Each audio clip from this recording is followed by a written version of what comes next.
Hello, chat.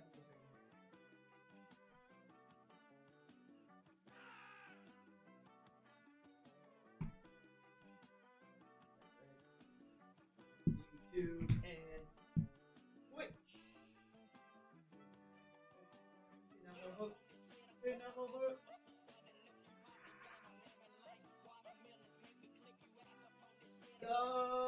Welcome, guys. What's up? Oh, my mic's not in my mouth.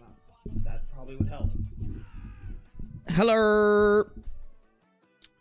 Welcome. Who we got in here? What's up, Black Beauty? Welcome to the stream. Avery, welcome to the stream. Woo notifications. W Avery. Lena, welcome to the stream. Buggy Moss, welcome to the stream. Asian Fury, always good to see ya. Sammy EB, hello. Neve, good to see ya. Donnie, A Screw, Cappy Capkas, welcome to the stream. Slytherin, Cree, what's up, Cree? Good to see ya. DJ Danny Darkness, good to see you again. Asian Fury, I already said your name. Oopsies. Pipe Nightmares, what's up? Tyann, what's up? Althea, what's up? Yetta, what's up? Jay, good to see ya.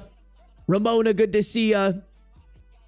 Katana, good to see ya. Oh my goodness. Hold on. The scroll thing fucked me up. Hold on, chat. Hold on. Ren, good to see ya. Sue, good to see ya. Kittens, Quitten, good to see ya. Maddie, Lil Timmy, Hollow, good to see y'all. Who else is in here? What's up, Crystal? Ithalane, welcome to the stream. Cuttlefish, hello. Slimy Grease, hello. Hello. Katrina, welcome to the stream. Tasha, good to see you again. Brenda, good to see you as always. King of Zanes, hello. Tanya, hello. AJ Wilson, what's up? Cupcake Yarn, hello. Liz Roselle, hello. Mr. Cobb, good to see you guys. Welcome to the stream. Asia, welcome to the stream. Trinidaddy, welcome to the stream. Look at that. Oh, turn light on. Thank you, Hollow. Hold on. Damn, alright, shit. Y'all. I gotta make like a checklist or something. I always fucking forget. I also need to turn on this light. At first I was like, do you mean like this light? This light's on, you know? The stream would look so bad if this light was off. So bad. Wilbur, welcome to the stream. This is so sad. I ran out of mayo for my pizza. Ren, I ain't never... Y'all, no way. You're lying. You do not put mayo on your pizza.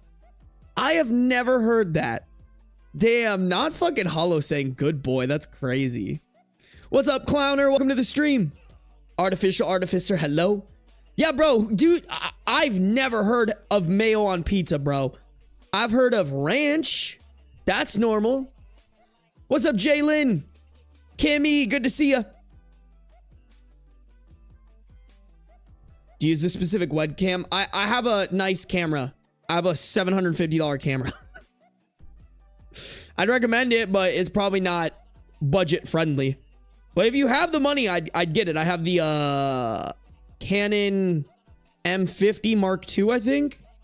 With I actually have, so the lens that I have on this is like a wide angle from my Rebel T4i that I bought a while ago.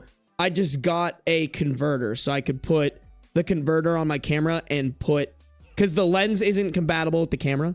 Well, that's my camera setup. I just didn't want to, I could have bought a brand new lens that would have been fucking expensive, or I could have just bought the converter, which I think was like $40. So thought that was better. What's up, Jalen? What's up, Kimmy? What's up, Mime? Curly Fry of Doom, hello. Kenzie, hello. Do you use a DSLR? Yes, I have my Mark II. I love this thing. I actually have two of them, chat. I have two of them because I used to run a podcast with my buddy. But now I do not have that podcast. So I just kind of have a camera collecting dust, but it never hurts to have a second camera, you know, never hurts to have a second camera. Especially because I want to do some vlogs here and there. Might want to start doing a couple of vlogs. Canon for life. Honestly, if like next camera that I get, I'm probably gonna get the Sonys. I feel like Sony cameras are better than Canons, but this one was a great budget one. I got to use this camera for another podcast that I produced, and it does really good autofocus and eye tracking. And it's more than you'd ever need for like what I do, you know? It looks nice, high quality. The lighting is good.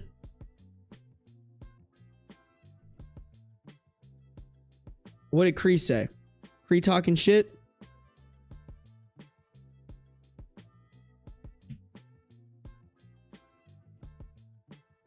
Link and I are discussing where to go to for our honeymoon, and we don't know if we should do Punta Cana, Cancun, or just Orlando and do some parks. What do y'all think?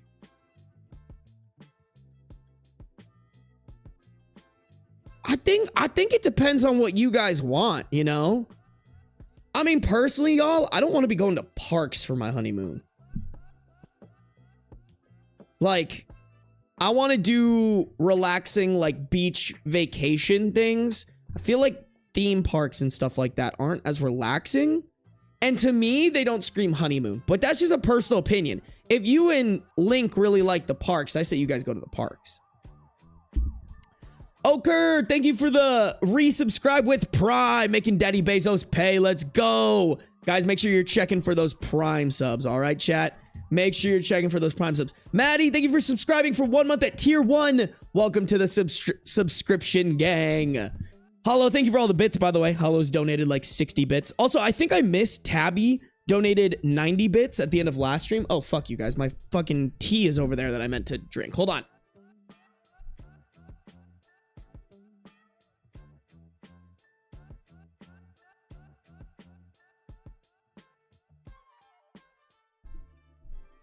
Y'all, I definitely oversteeped this, but I did get the throat coat that you guys were saying I should get. I got the cough drops you guys were saying I should get, and it's definitely been better, but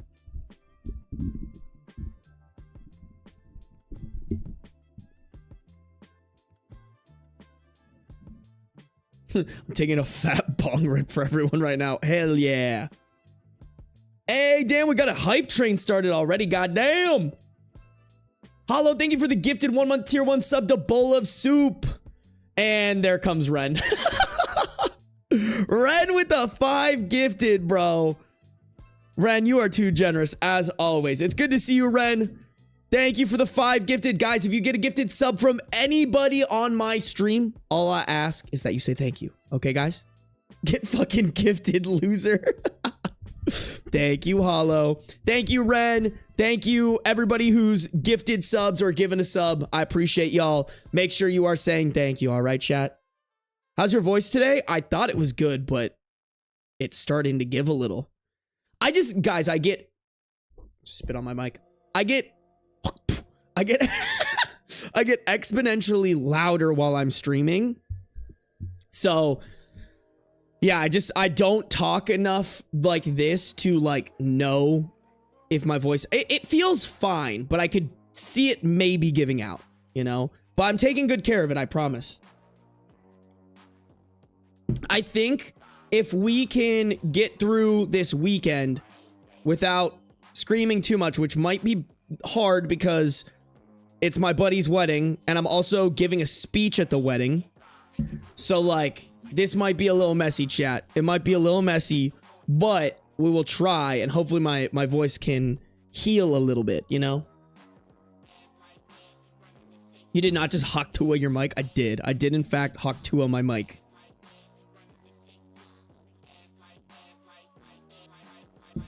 What's up, Yetta? Oh, you're responding to Gender Ghost. Never mind. Fuck you, Yetta. Oh, Yetta, I got... You can see it in the background right there. I got this big yellow envelope for you today so that I can go laminate your drawing and send you it in here. I also bought like a bunch of stamps today. So I probably will have to wait until after I get, not probably, I'm gonna have to wait till I get back because I literally leave tomorrow morning for this wedding. But I'll get back on Monday and then I'll try to send everything out to you guys. So.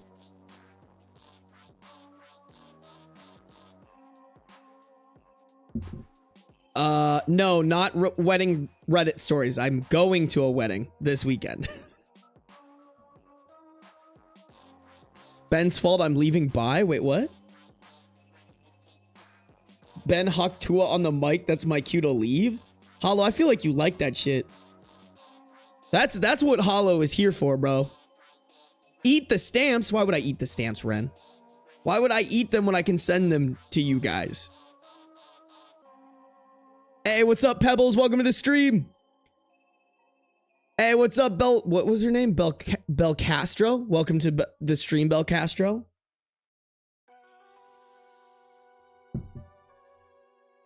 Hey, Rain, I hope your arm is okay. Holy fuck. Welcome to the stream. Hey, what's up, Mittens and Abby? Lee, always good to see ya. Rat, good to see you as well. This stream is always freaky as hell. Welcome to my stream, bro. We always getting a little freaky with it. We always getting freaking with it. When's the maid outfit stream? I am trying to get that done, Cree. These past... you've been gone for a while, okay? You can't make these demands of me, all right? My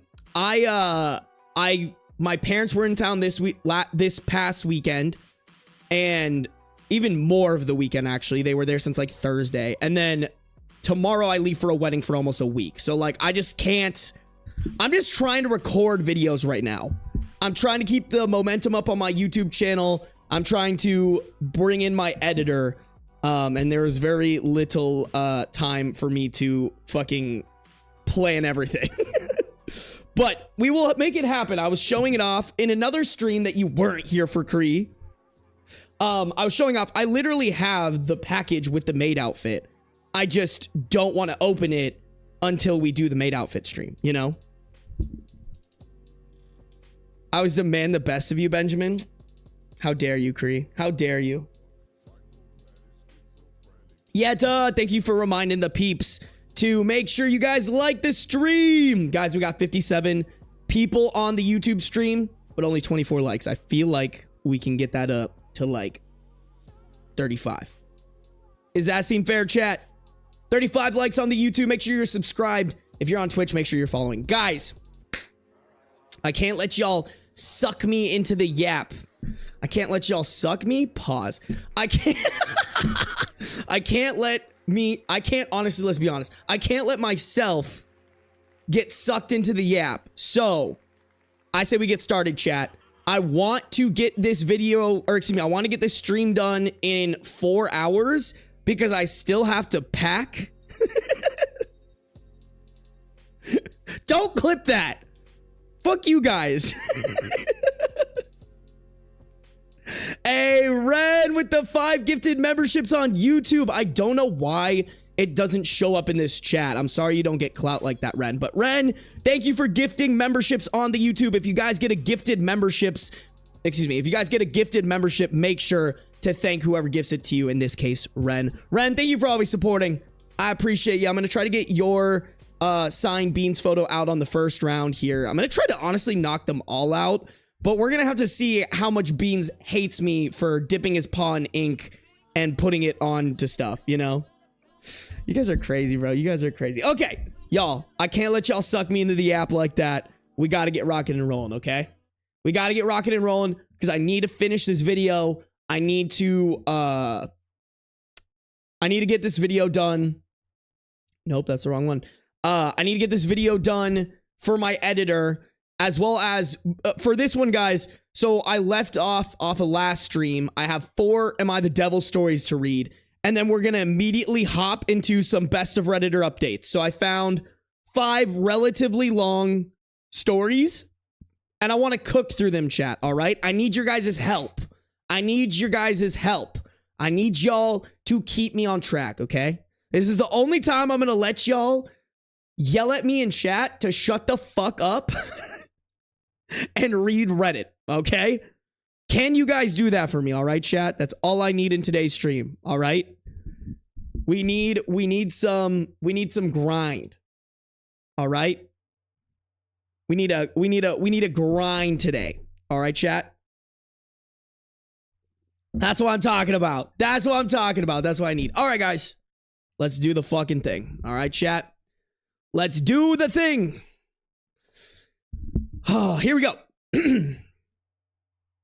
Am I the a-hole for taking out a Payday loan so I can go to Level Up Expo and get my cosplay right? My parents are furious with me to the point of cutting me off. This is one of those ones where I see myself as being 80% right, but I want to be fair because honestly, I depend on my parents for a lot of stuff. Rent, tuition, food, and car insurance. I'm huge into cosplay and gaming. It has been my dream to go to a big convention in my cosplay. A friend suggested we go to Level Up since it has everything we like. The badges aren't super expensive, but we decided we wanted to super splurge on accommodations, so maybe we could host parties in our room. So the total cost of my trip, including everything, airfare, room, estimate for food, badge, is about $3,500. I had $2,000 that I was supposed to pay towards my credit card, but I decided to get the rest I would get.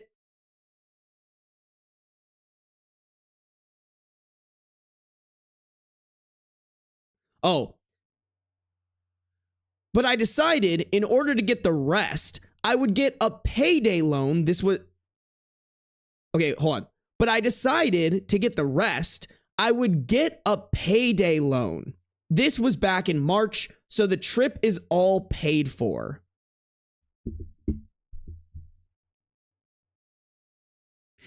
Chat, my inner finance bro is tingling because this is the worst fucking thing that you could do, bro. This is just a dog shit thing for you to do, bro. If you do, listen, I don't want to go all finance bro on you guys like that. But a general rule is if you don't have the money, do not spend it. Okay? I'm not trying to shit on cosplay. I know it's fun. You should get to experience the hobbies that you like as you feel fit. That being said, I don't think cosplay and throwing parties in your room is worth $3,500 fucking dollars. Especially when you are getting especially when most of the things in your life are being paid for by your parents. And on top of that, you have credit card debt, bro. Credit card debt can snowball so fast.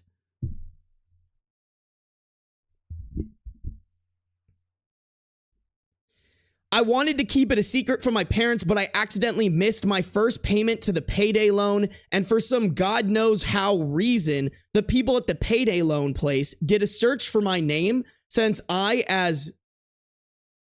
was ducking their calls until I could borrow some money from a friend, and they called my parents' home number looking for me.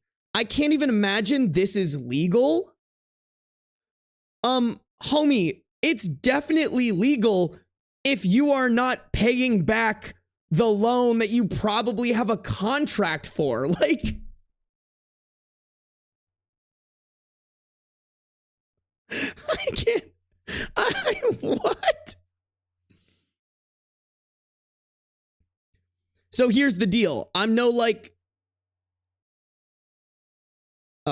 So here's the deal. I'm not like so dense that I don't understand I messed up. I mean, I know that I need to pay my debts, but here's the deal. I mean, I'm only in college once, and I only get to do things like level up while I'm young. I also think this was a very normal mistake, and my parents should give me enough room to make mistakes and learn from them. But my parents are freaking the hell out. My dad has basically said this is it, that after the credit card debt and my grades and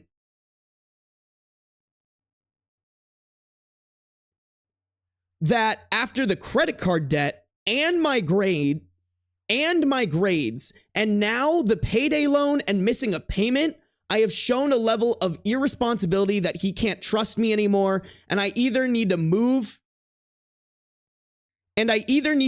home to go to community college and work for his company, or he cuts me off for good. As harsh as that was, my mom was even worse, and she literally screamed at me, like cussing names, and told me that they didn't raise me like this, and I'm acting like a spoiled Instagram asshole. Edit, just for clarification, I'm a 20 female.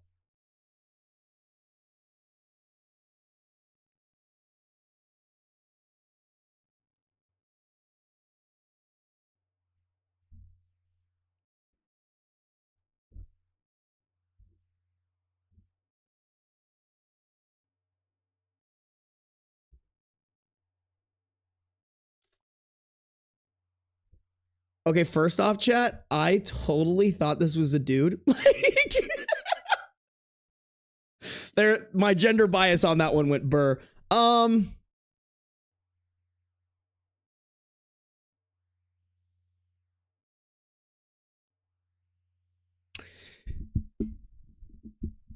Yes, OP is the asshole. But also, I kind of want to fucking blame the parents. Like, bro, your parents are the ones that are supposed to teach you that you're like pulling some shit like this and how to be responsible with your money. Like, you know, I don't know. Maybe that's too much. I guess I don't really know. Maybe OP is completely deaf, but it sounds like OP is kind of young, is kind of responsible. I can't say I was making the smartest financial choices when I was 20 years old, but by God, was I not doing this shit. I think the biggest thing for me is OP's lack of accountability. That is the part that rubs me the wrong way. Is like, dude, you fucked up on a major level. And you need to realize that your parents' reaction is not an overreaction here. If you are getting bad grades, going into further debt, more than just the college debt you're accumulating, and now you're taking out loans to go to cosplay events, we need to backtrack. We need to reassess and reevaluate life's priorities because something's out of fucking whack here.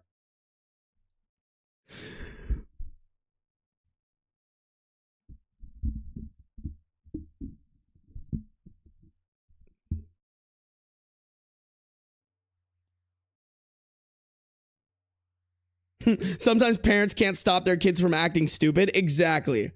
But I also think based off, and here's the thing, guys, I actually think most parents do not teach kids how to manage their finances correctly. Like, I genuinely think this is actually relatively common, just maybe in a different way, where people don't understand how credit cards work. They think it's just free money that they can pay back whenever, which is not how that shit works, by the way, in case any of y'all were wondering. Like, it doesn't sound like she understands the value of money and how absolutely ridiculous it is to spend $3,500 on this. Unless you are making a ridiculous amount of money, or this is for like a honeymoon or some shit like that, spending $3,500 on something, hardly ever worth it. Hardly ever worth it.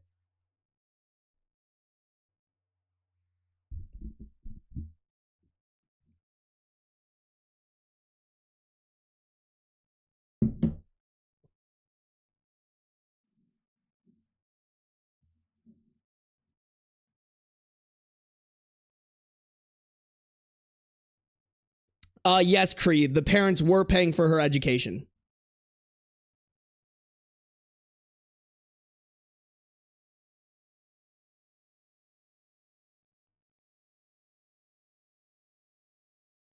My mom didn't teach me so she could control me more. Ugh.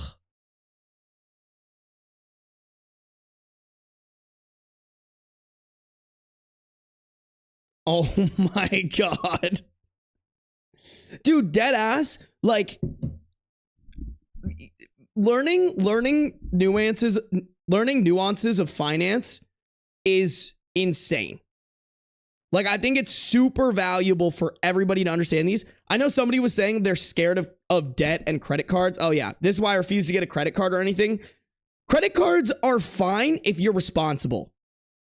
If you're responsible and know how they work, essentially what they are for most people are they're a way to in society's ways establish yourself that you are essentially a responsible adult. It is important to pull out credit cards and pay them off because then you're going to build your credit score, which in the long run is going to get you better interest rates if you decide to get a house or decide to get like a business loan or something like that. That's why that kind of stuff is important. And it's honestly super easy. It's really fucking easy. All you have to do is just like have one or two.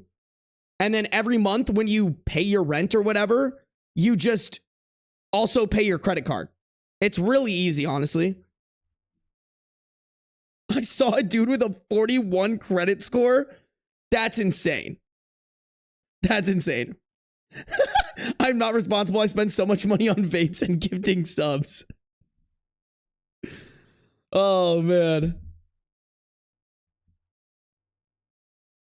Yeah, I do like these now, Tyann, where you can buy credit cards that essentially work like debit cards. I do like those. I think those are good for people who are like really scared. But like, I mean, with what I do, chat, like I spend so much money every month on just like random shit. It's kind of nice to be able to charge them to credit cards and then get some money back. Like I probably redeemed like, I think last year I redeemed like $1,000 worth of credit card points. Cause it's nice. It's like, okay, I'm going to be paying for this shit anyways. I might as well be getting rewards that can add up over time. And then I have, you know, an extra $1,000. I can't remember what I spent it on. I think I was like flying home or something like that. And I was like, damn, I should use my credit card points because like I have that shit, you know? So my parents taught me how to not handle money by example. That's rough. Yeah, man. I hope they're tearing OP a new one in here. But I do have to say, like, it doesn't sound like OP understands financially what they're doing to themselves. And that's a huge problem in itself, you know? And maybe OP's parents have tried to explain it, but I would venture to guess, like, even my parents are very financially literate, and even they did not, like, communicate to me how financial stuff worked. It was that I realized that I needed to be on top of my finances because that's like, I get a lot of anxiety around money. I realized like, I feel way less anxious when I feel like I know what I'm doing and I have control over my money. So I went to them and I was like, hey, can y'all explain investment accounts, credit cards, like how home loans will work, credit scores, like things like that. And then I also read books about it because like, I just think that is super important to know. And there are a lot of people out there who will capitalize off of you if you do not know that information. Like, I get it. It's very stressful and very anxiety ridden, but truly knowing that stuff will put you ahead in life. Iman, I think that was Ren. Make sure to say thank you to Ren. Shout out Ren.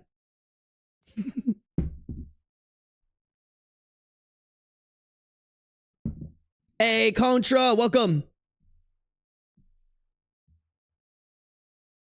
My dad is the reason I'm in debt outside of medical stuff. He left my mom and I with nothing but my part-time job, so we had to put food on my credit cards. Dude, that's the worst, Buggy. There are a ton of parents that have fucked up their kids' credit scores, dude.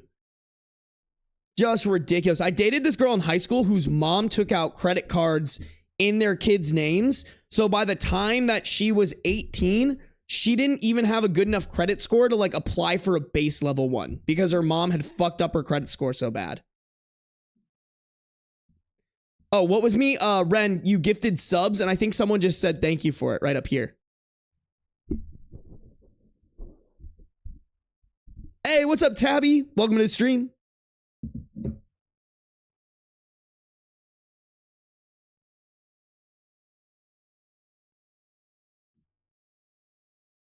I'm 29 and I'm still figuring out how to be on top of my finances. I know the basics, but the fear of digging myself into a hole keeps me from getting a credit card.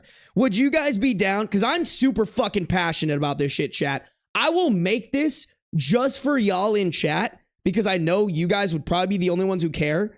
Would y'all like me to fucking like make like a little presentation? I have to say that it won't be financial advice, but I can basically be like, hey, this is what I know and this is what I do. Choose to do what you want with that. Because I think I have a bunch of tips around finances that I think help alleviate anxiety because it's what I did when I was starting and I was super fucking anxious about it.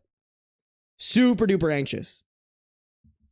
PowerPoint? Dude, I can put something together for you guys. You know what I'll do too? Because I've recommended books and stuff. I'll do like I'll try to like spark note certain books that I've read based off of my knowledge. And then I'll try to do like a little stream for you guys. And then I can put that onto a Twitch stream or whatever. Or put that onto my Clips channel and do it on a Twitch stream.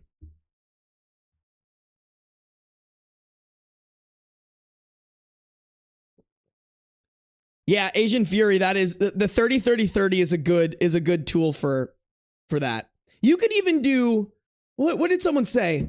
One of my favorite finance YouTubers, Humphrey Yang. Shout out my boy. He's actually helped me with my YouTube stuff before.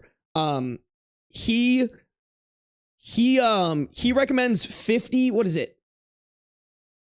50-30-20. It's like 50% living expenses or 50% needs, 30% wants, 20% savings is what he does. Maggie, what's up, Maggie? I do read Maggie, but I don't read I read like business books and shit. I do not read probably the books that you're super into, you know?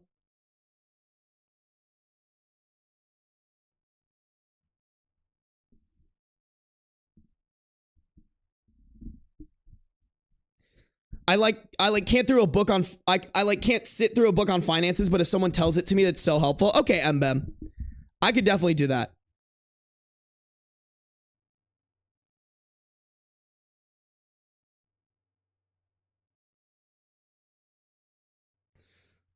So with this cryptid, the one thing you have to keep in mind though is if your credit limit is $300, you shouldn't be spending more than like, I think it's 20 to 30% of your credit card, or else they mark you down on your credit score. So even if you only have a $300 limit on your credit card, but you spend 250 of that, when the credit companies report back, they actually mark you down for that. They mark you down for that on your credit score. It's super stupid, guys. I'll be the first to say it. Credit scores are fucking dumb. The most dog shit way to assess if somebody is responsible with their finances. It's a fucking game, chat. Did y'all take the ACT and the SAT? It's similar to that. The ACT and SAT do not gauge whether or not you're a smart human being. The ACT and SAT only gauge how hard you study for that stupid test. If you study for that test like 5 hours, you will get a much higher score because there are just certain little stupid things that they put on every test that if you know, you can just mark the right answer, like read the question, mark it, don't even have to think about it, and go to the next one. It's so stupid, guys.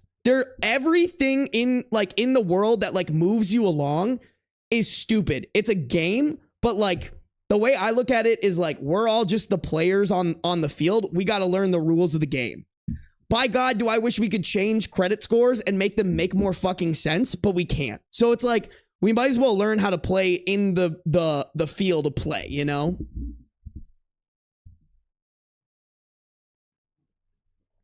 Piss King's Guide to Financing. Yeah, I'll have to ask to make sure I don't take on any like liability or whatnot, because like you guys should know I'm not like a financial advisor or anything like that, but I at least know what I'm fucking doing. I truly do believe that. I truly do believe that. Chat, remember what I said at the beginning? We gotta keep rocking and rolling. We gotta keep rocking and rolling.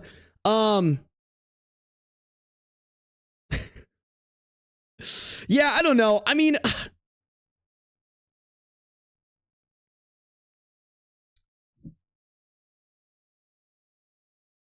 last thing I'll say about this, chat. I know they're 20 years old, but I genuinely think back at myself as a 20-year-old, as well as even a lot of people in chat who are saying like, I don't understand the nuances of finances. And I think it's hard because I do think there is a huge gap in financial education. And like, I truly believe this OP has no idea how bad they're fucking up here. They have no idea how many mistakes they're making here. So like, I don't even know if this is the devil, but like, you're for sure fucking stupid for this. Like, this is stupid. This isn't am I the devil? This is am I stupid and irresponsible? And the answer is fuck yes, girl. Okay, listen to your parents.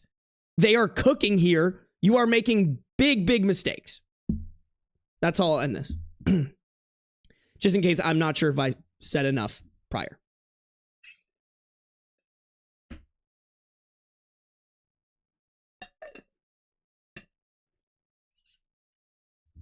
Okay.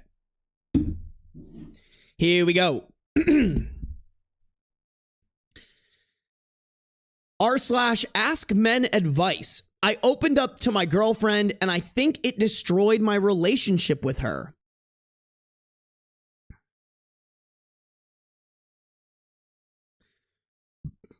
Before my girlfriend, I was the type of guy who could sleep with multiple different women in a week and not feel a thing. Obviously, I promised them the world on the outside, but deep down, I didn't feel a thing for them. I had the emotional capacity of a rock, but with her, it changed. She is the very first person I care more about than myself, and the first person I thought I could actually show true emotions towards. A little while ago, the dog of my father's side, who I grew up with, died, and I was alone with my girlfriend, and I just broke. It was the first time in years or even a decade that I cried. I just couldn't hold it in anymore. Somehow this also opened up other things inside of me that I didn't deal with emotionally ever. Like, for example, that I basically grew up without a mom, and the fact that I was very insecure about my body for a long time because of my weight, which made me go into the other direction later on, where I do sports nearly every other day to never be overweight again. This whole venting felt really good, but all my girlfriend answered afterwards was, "Are you done? Then you better go to sleep," which I found pretty odd, but I don't think too much about. Which I found pretty odd, but I didn't think too much about. Which I found pretty odd, but I didn't think too much about it. Now, ever since her attitude towards me changed, before she regularly just vented about her work and dated me and asked me for advice, she would tell me stories from when she was younger. She would randomly do cute little things for me. She doesn't do any of that anymore. Like, none of it. At first, I really didn't know what I did, and maybe I am just overthinking it. And maybe I am just overthinking it, but since I saw this subreddit and read the experiences of other men, it somehow clicked for me. I think I lost her respect ever since I opened up. What do I do in this situation? Is there a chance to make things right again? Because like I said, she is the only person I have ever opened up towards, and I don't think I can get the same trust with anyone else again.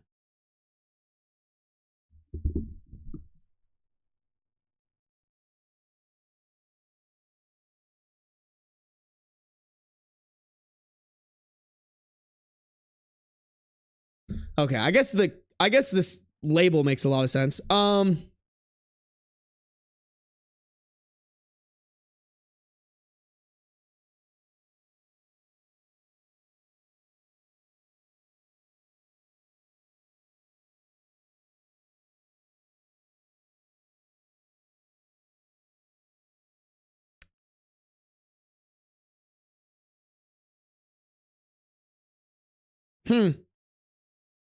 I don't know, this one's weird because OP's obviously kind of a fucking dickhead with the way that he was talking about how he treated women and like basically lying to them to sleep with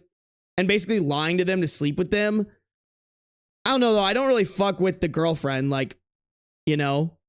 Me personally, I feel like you guys will agree. Me personally, I feel like this isn't everyone sucks here because like dudes should be allowed to have emotions too, you know? Like guys should be able to express when they're feeling sad. But I kind of agree, though. It is kind of a case of what goes around comes around a little bit. I don't know. Just what a fucking story filled of unempathetic human beings, bro. I don't even know. Like, OP clearly needs therapy. That is just evident. I also just think it sucks that, like, OP finally let the floodgates open and then got shit on it for it, you know? Like, oh, hey, he might have made leaps and bounds to, like, actually start becoming a better human being because he's been bottling everything up his entire life. And now the person that he finally trusted to open up about it shit on him for it. And now he's probably just going to go right back to bottling it up. You know, to me, it doesn't seem like a productive way to, like, build up a human to improve from the dog shit person he was in this first paragraph. But I mean, I don't know. I guess we could make an argument for karma really do be a bitch.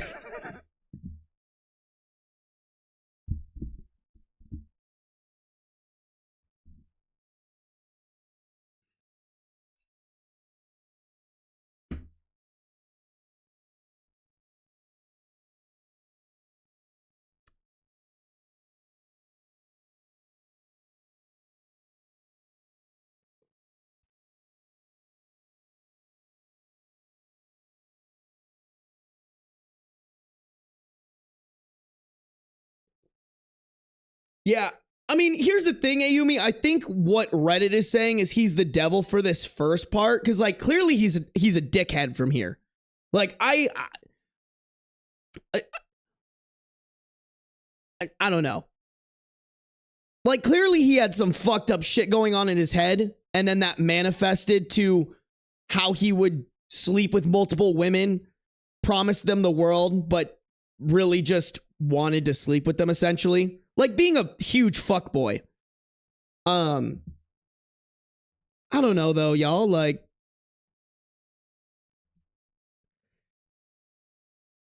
maybe there is something we're missing here, but, like, I think if you're dating somebody and they finally let the can of worms open, you know, they're pretty reserved. They don't tell you a lot about stuff in their life. But now they're opening up to you finally. Like, you got to fucking activate, you know? Like, I know people were saying, oh, he must, like, you know, I don't know. It feels weird to me that he's, like, talking about how his family dog died. He grew up without a mom and it affected him. He opens up about being insecure about his body. Some other things probably came out. And then she was just like, you fucking done yet? Like, I don't think that's an appropriate response. Ever. Hey, welcome to the stream, Fenrir.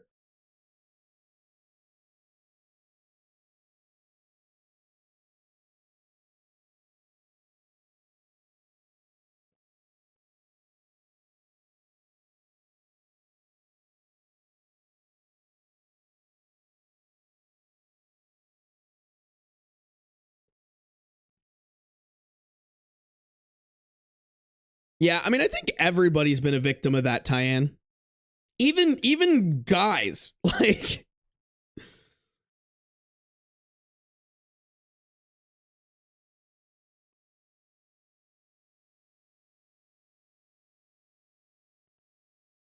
how long were they dating?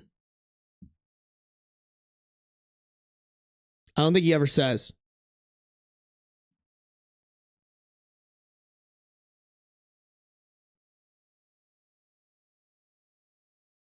Oh, apparently OP's racist? I don't know.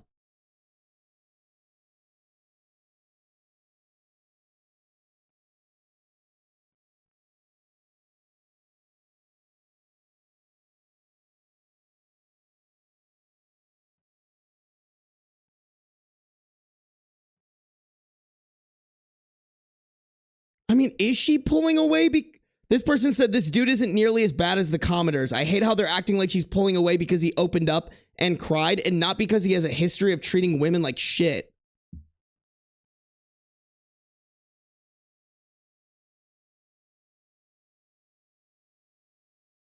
Okay.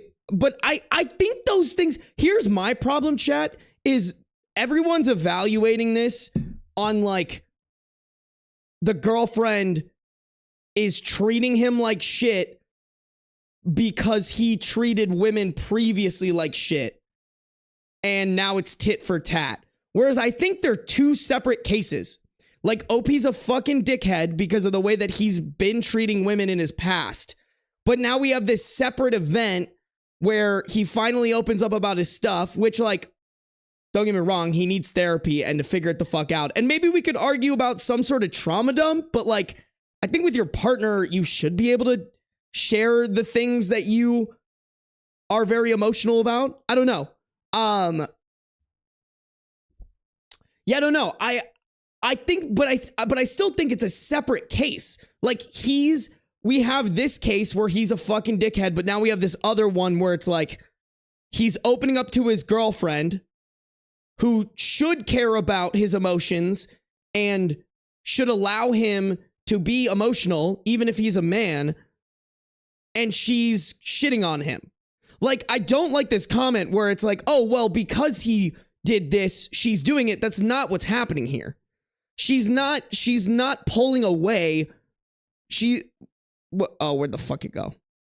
Like, she's not pulling away because of his history of treating women like shit. She's pulling away because he opened up to her. So, like, that's why I want to go with everyone sucks here. Like, don't get me wrong, OP sucks ass. But I also think this girlfriend sucks ass.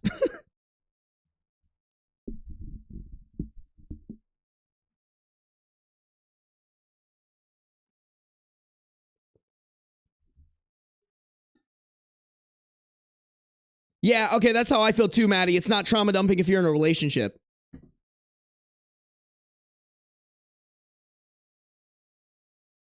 Okay, if she verbatim said, are you done? Yeah, not okay, but I don't necessarily believe OP enough to extend that courtesy. That's a good point, too. That's a very good point.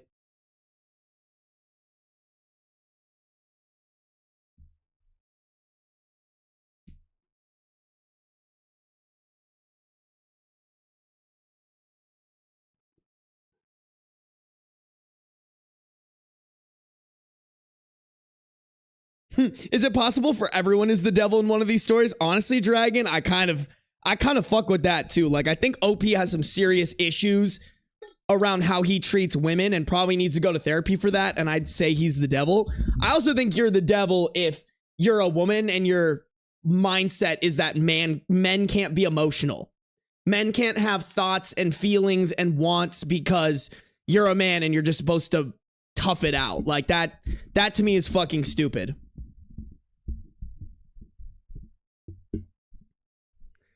Was he doing this in the middle of the night?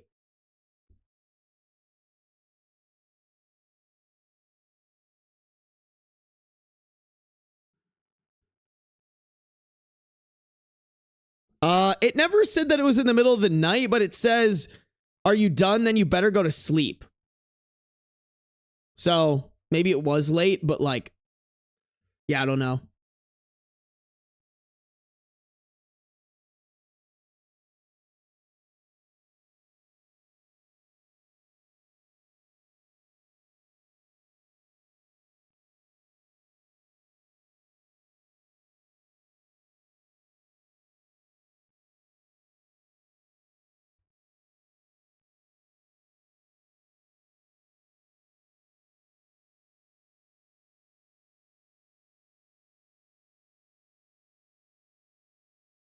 Yeah.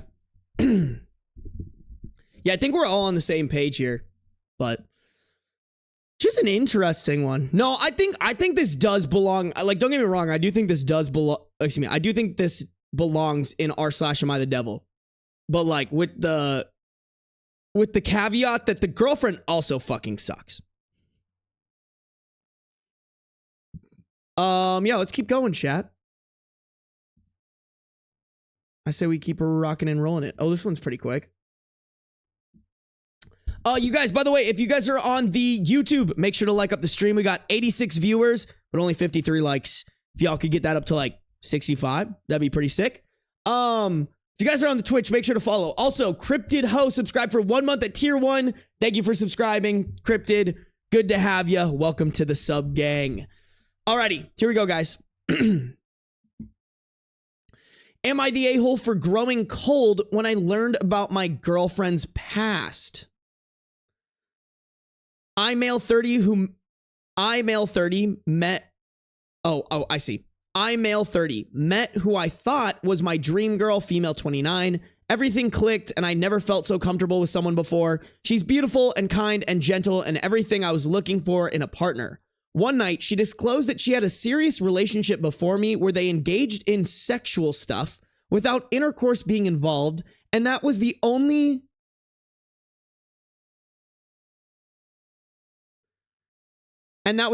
time she ever had, as she had never dated before. He was her first and only kiss and everything else. I got cold feet knowing that because I thought she was never touched by anyone before. This made me grow cold with her, and that seemed to really hurt her. She said that I made her feel like her value as a partner depended on her past. I believe that sex is an important part of a relationship as that helps assess physical compatibility, and I myself did have sex with my exes in the past, but I wanted my girlfriend to be mine only. I can't help that I feel cold now, but I still want to keep seeing her.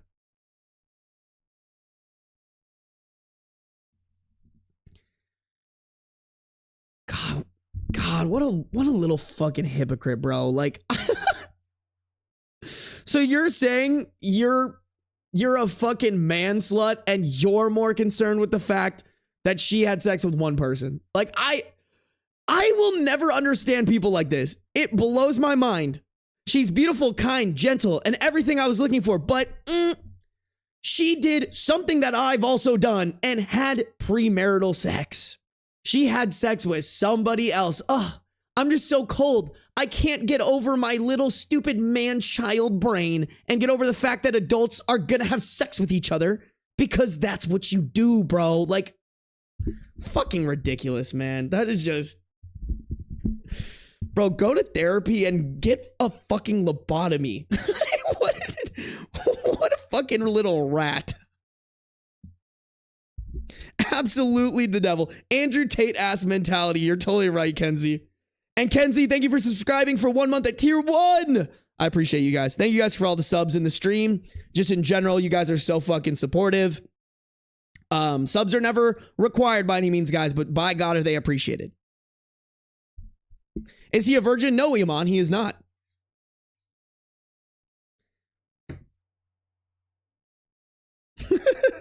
And the award for the most sexist individual of the week goes to... Yeah.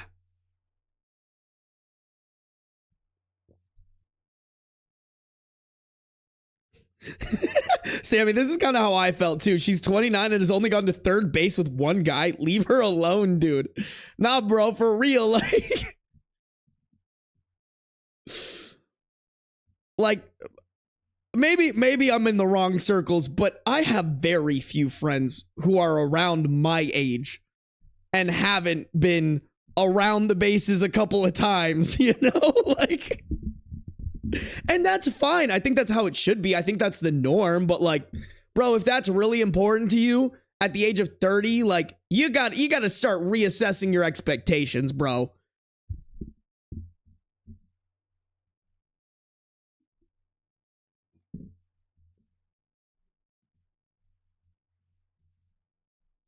He wanted someone with no experiences to convince her that he's actually good in bed, which he's not. Yeah, bro's gonna give her a whopping total of 0 orgasms.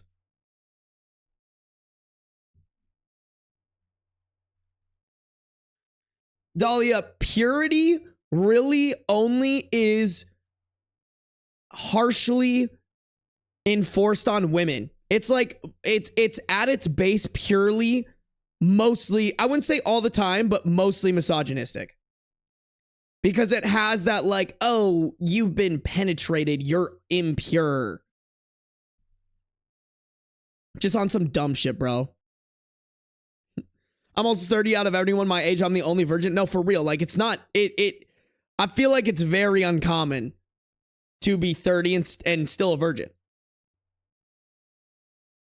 This sounds more like incel porn than real life. Probably right.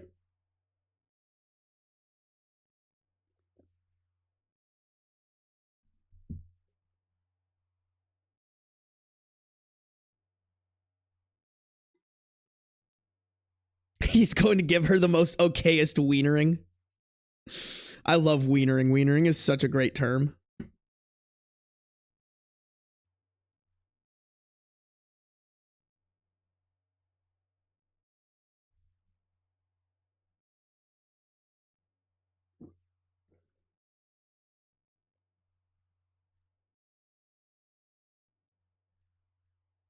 Oh.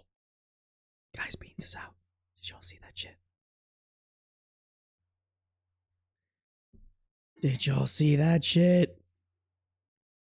He's eating his food. Hold on, I'll grab him in a second. Guys, we can't have a big bean segment because I do need to get back to reading, but when bro comes back, I'll snag him for you guys. Don't worry, I'll snag him. I'll snag him. Hold on, wait.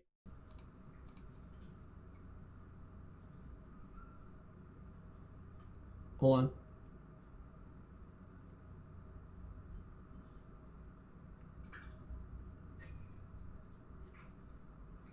Can you guys hear him crunching on his aquarium rocks?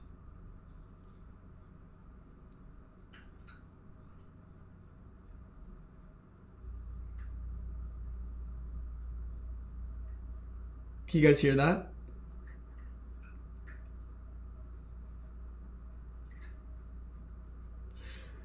Y'all don't call your cat food aquarium rocks? That's what it sounds like when he's chomping on that shit. Bro's still going ham on it. Hold on. Eagerly awaiting the baby handsome man. Chat, we're on it. We're on the handsome man's time, all right? Oh, hey, handsome boy. No, come here. Come here. Oh, big stretch. What a big stretch. Come here. Come say hi to chat.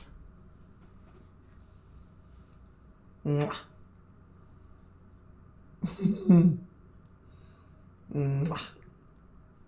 How you doing, sweet handsome man? How's my sweetie baby boy? How's my pretty handsome guy? Oh. Wait, just say hi real quick. Just say hi. Can you get on my shoulder? Can you have fun on my shoulder? Oh, okay. He said no. He said not today, Dad. I think he fully expects me to give him treats, though. Is he playing hard to get? What are we doing, Beans?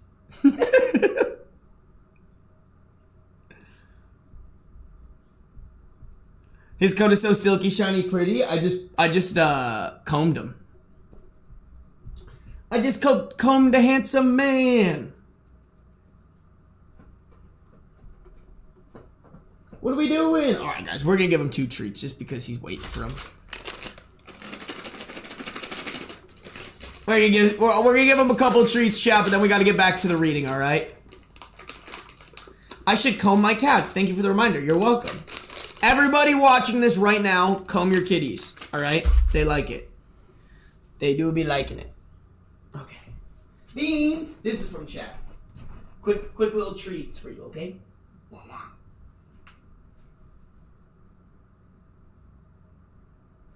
Okay, yeah. Crunch.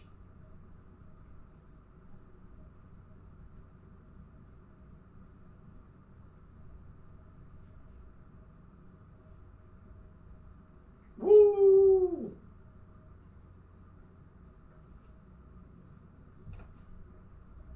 A bean away, a bean away, a bean away, a bean away.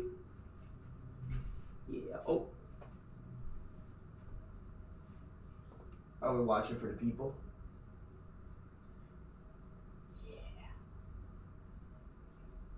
Yeah. Or are you so very intrigued by what's happening out there? Oh, yeah, okay. Alright, buddy. I'm gonna put you down, okay? Here, I'll put you right at the window. Huh? There you go. Wow, you gotta watch out. You get to see what's happening out there? to move this cord so it's not. I don't know if that's gonna work. Maybe like that. Hopefully he doesn't get caught on that. Damn, Tabby the pussy stealer? Tabby out here stealing pussy for real like that? That's crazy. That's crazy work, Tabby. Hey, thank you for the $2 dono, Brenda. Little catio fun. Bro, I'm so excited. I was looking at more spots, some new places.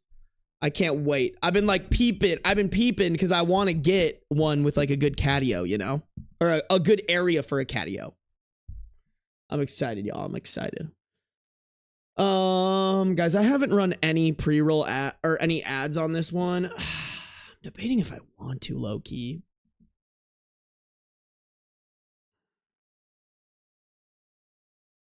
I don't know. I feel like Twitch pushes streams that have pre-rolls and stuff. All right, let me read again, and then we'll run them while we're doing the best of Reddit updates. How's that sound, chat? Oh my goodness. Hey, Knock Knocks. Welcome to the stream. First time in your live stream. I've seen 100% of your videos, and first time I got the chance to pass the stream. Let's go. Thanks for coming, guys. Thanks for coming through to the stream. I appreciate y'all. I'm also excited for the catio. Guys, I'm excited to build it. I'm very excited to build it for you guys. I feel like that'll be so fun. Like, I want to make a whole stream out of it. Like, I want to, like, IRL me going to Home Depot and, like, buying all the supplies and shit. Because, like, I don't know, power tools and shit. You know, I think it'll be really fun, chat. I think it'll be super fun. Super duper fun. All right. You guys, let's go to the next story here. Let's rock and roll to the next story. And this is the last Am I the Devil story. This is the last Am I the Devil story that we have to read, and then we'll hop into best of Redditor updates. Okay, guys? Am I the a-hole for asking my pregnant with twins wife for a specific blowjob day of the week? We have a 31 female. Okay, we have a 31 female pregnant wife who's pregnant 21 weeks.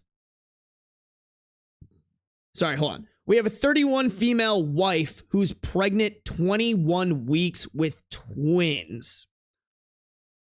I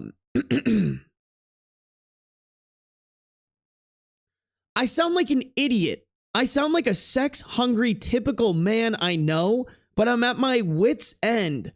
This pregnancy has been nothing short of horrific. For us both, it's our third pregnancy via IVF. We have a 2-year-old, the second miscarried, and this pregnancy is twins.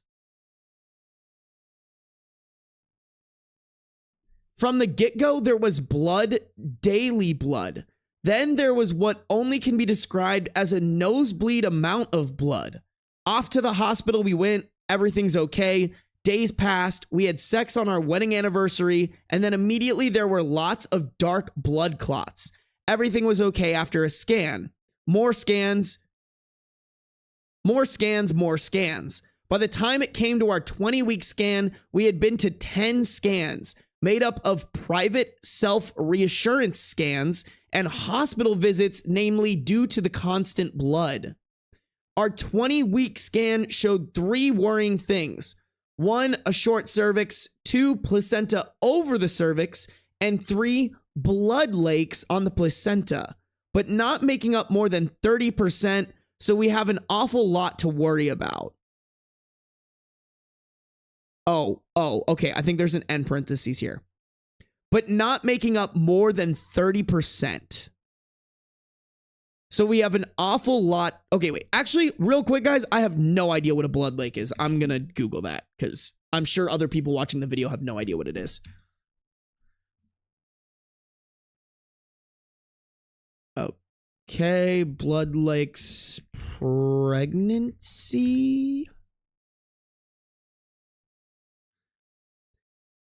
During pregnancy, blood lakes, also known as placental lakes, are hypoechoic spaces filled with maternal blood within the placenta that are often seen on ultrasound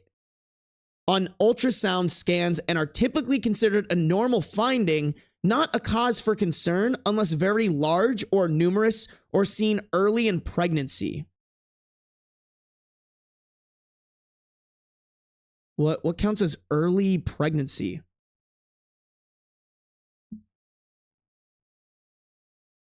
Okay. Our 20 week. How many weeks of pregnancy are there? 9 months, 36? Is that early? Chat, any of y'all know, is that's something to be... Blood Lake sounds metal as fuck, to be honest. You guys are funny, bro. You guys are fucking hilarious.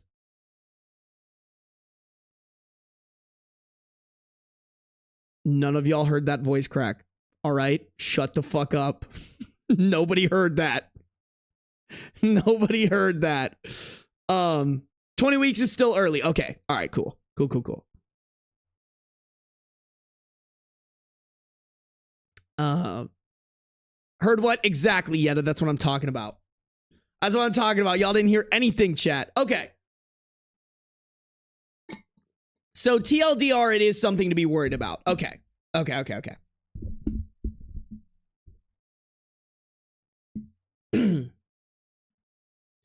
So we have an awful lot to worry about. On top of this, her morning sickness was horrific to the point she vomited blood. That stopped a few weeks ago, but overall she's been through the mill. We've been and are still on the edge of our seat with it all. Before the most recent scan, we'd not been having sex because of the blood. Since the scan she's read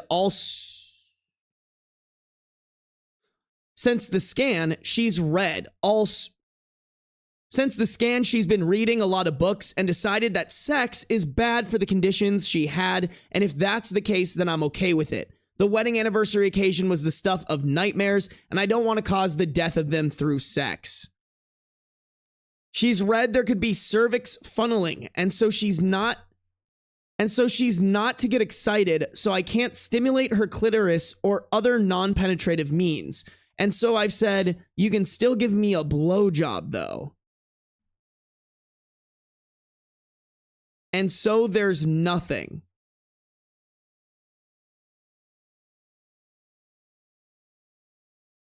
I've had one in the last 6 weeks. I think it's longer than that. I don't know, but it's only going to be less.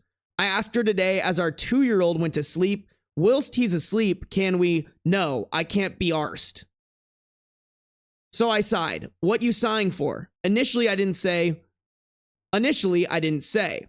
Well, she asked. So I told her I'm sexually frustrated and asked her, can you make time for it? Can we have a specific day of the week? This is a joke. I'm going to sleep, she responded. I sound tragic, desperate, and I feel like I'm begging. I know, but at the moment, it's just off the cards. It's not offered. I have to ask. There's no initiation from her. Almost every day, I massage either her back, shoulders, feet. I try to be attentive. I try to make her feel good. Shouldn't it be being returned?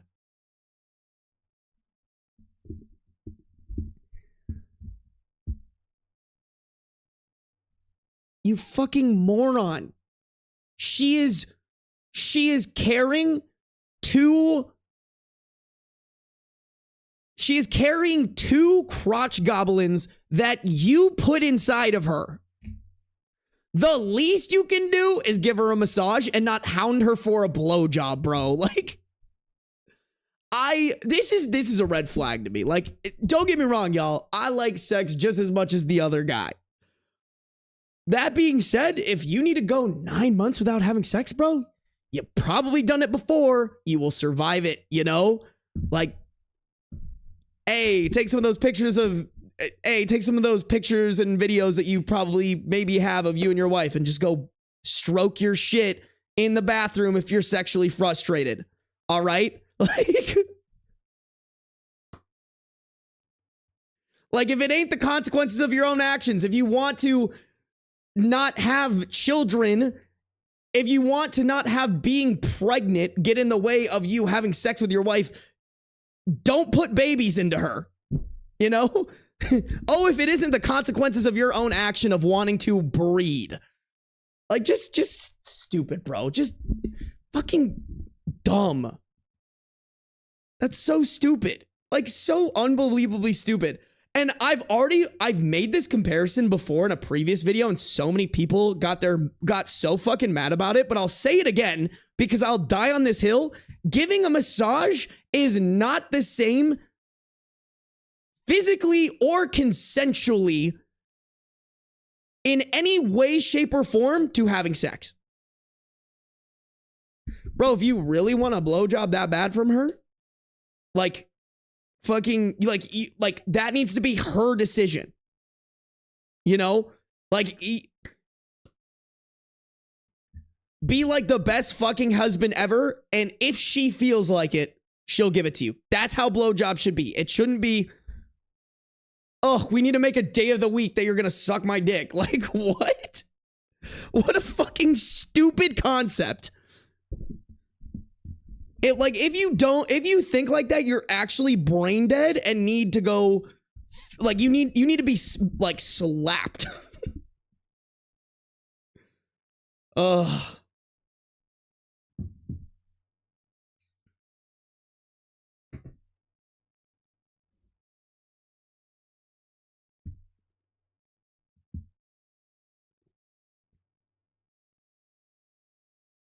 You get hate on that? I had multiple people. I don't remember which video it was because it was like an old ass video, but there were so many people who were trying to say, like, oh, that man isn't getting his needs met. He's not getting his needs met, and he's doing, like, they were comparing, like, physical massages to sex, and I was like, this is the most ridiculous shit I've ever heard.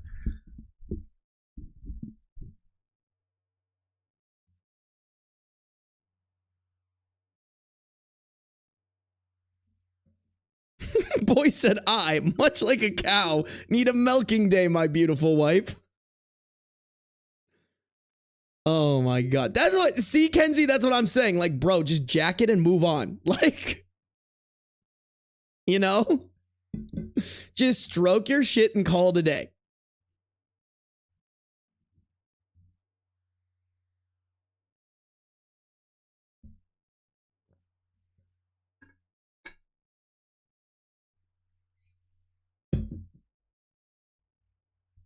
Self-milk. That's what I'm saying, Carly.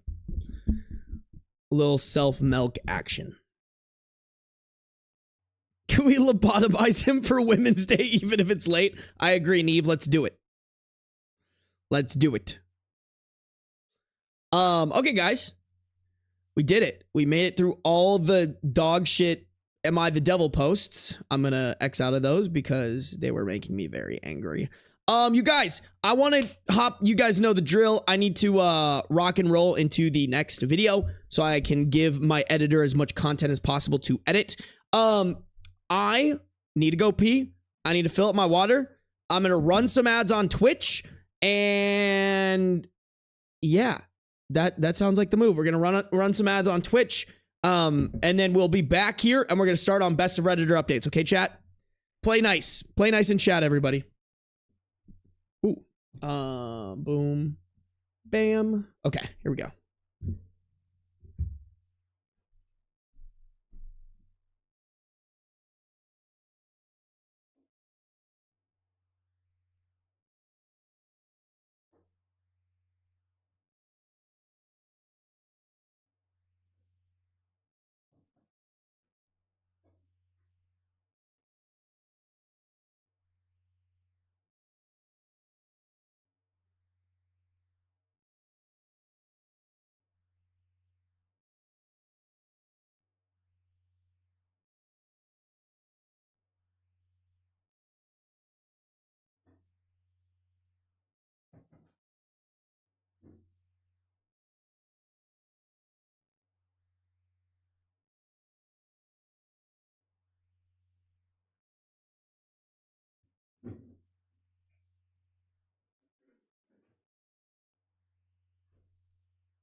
Let's go.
How we doing? How we doing?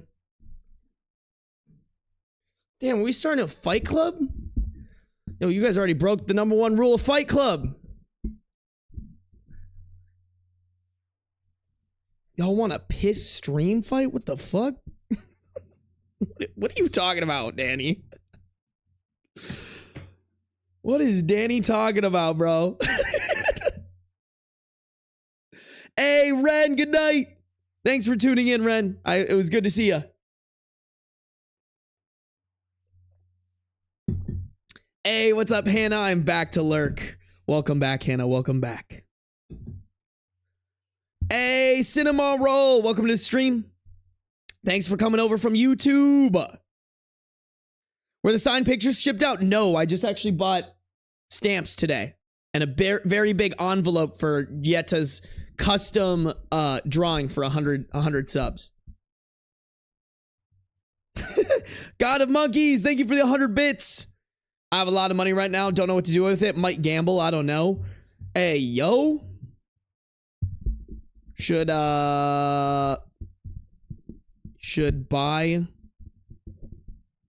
Trying to think. What's something good you could buy?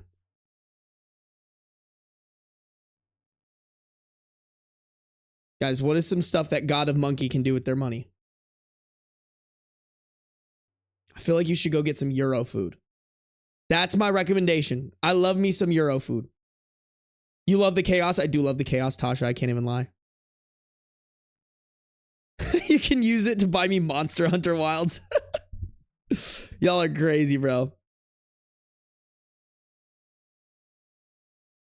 Ooh, massages, bro. I want to get a massage when I get back here. Hey, what's up, Solar? Welcome to the stream. Buy Twitch from Daddy Bezos. You could do that. You could do that. Alrighty, you guys. Y'all know the drill. We got to do an intro for this story, chat. We got to do an intro. All right. All right. Y'all know the drill, okay, chat? I don't have my music playing, right? Yeah, we're good. We're Gucci. We're so Gucci. If you guys could spam chat, let them know that they should come over and watch the live stream. Do that really quick. We're gonna shoot this intro and then we're gonna get right into the Reddit stories, okay, chat? We've got 5 best of Redditor update stories for you guys. Starting it off, with the most upvoted story. With the most upvoted story of the week, I met my husband that I divorced 3 years ago. This one is relatively recent, February 28th, 2025, and as always, has a bunch of updates. But stick around for 4 more absolutely insane updated Reddit stories, such as, I hate the, was this one that I wanted?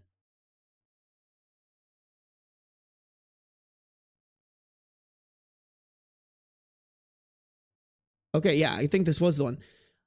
I hate the ring my fiance proposed with, and I don't know what to do. And finally, the story that we're going to be ending the video off on.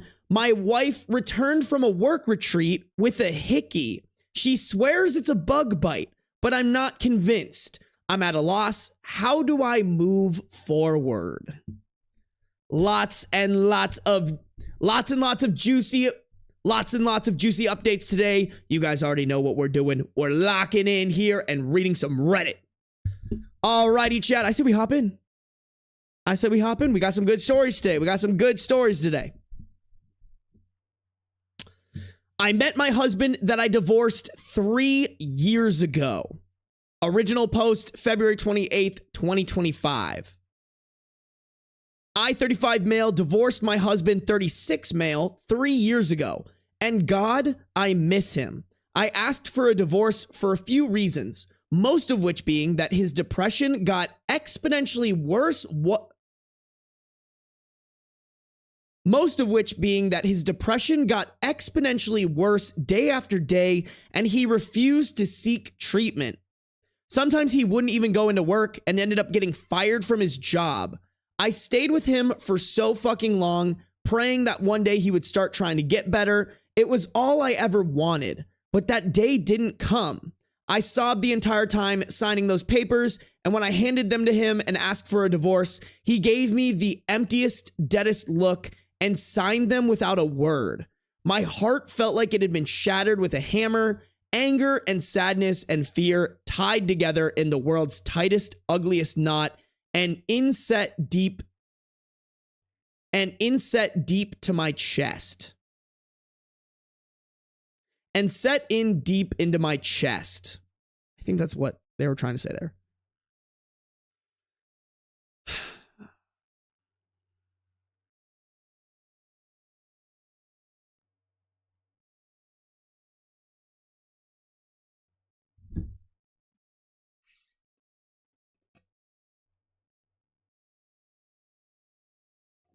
I mean, how do we feel about that, chat?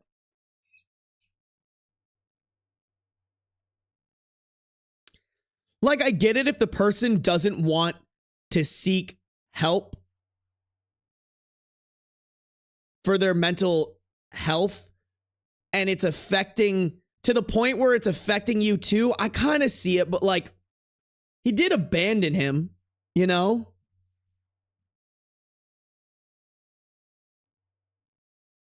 Okay, yeah, nah, girl, he can't love you if he doesn't love himself. That's kind of how I feel too, you know?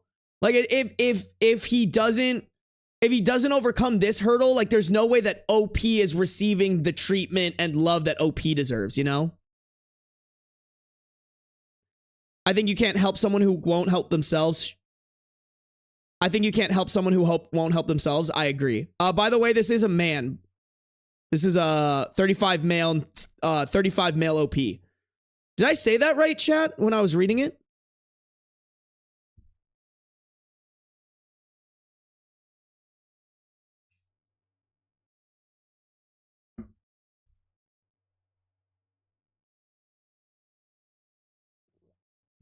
Did I say I said 35 male? Okay.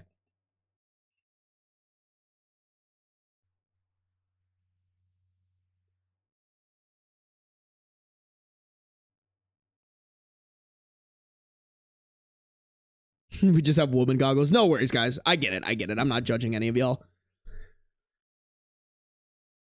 Yeah, okay. So we're all agreeing OP should leave. Because that's not a good situation for OP. Okay. All right. I put on a brave face for my friends, tried to frame it as shackles coming off and a new beginning, but it was a lie. It just hurt and it keeps hurting and it will never stop hurting. He was my soulmate. I'll never love anyone like I loved him. He used to be so sweet and loving, so passionate and happy, and every other wonderful thing a man could want from another. They say each day gets easier, but it isn't for me. It's been 3 years, and I'm still reaching over to the other side of the bed in the morning to pull him close, and it always stings when my hands touch fabric and not his skin. It's been 3 years, and I'm still expecting to see his car in the driveway when I get home from work. It's been 3 years, and my heart isn't any less broken than the day he left. I've been stalking his socials, I admit. He's been getting back to the gym, started meds, and I see him smiling so genuinely in these photos. He looks so incredible. Maybe if I had just waited, he would have changed his mind and went to a doctor like he is now. Or was it me that held him down? Was I making it worse? I hope not. I want to go over to his place and just fall into his arms and beg him to take me back. Maybe he's wishing the same thing about me. If there's even a chance I could have my boy back, I feel like I should try. I'll never know otherwise.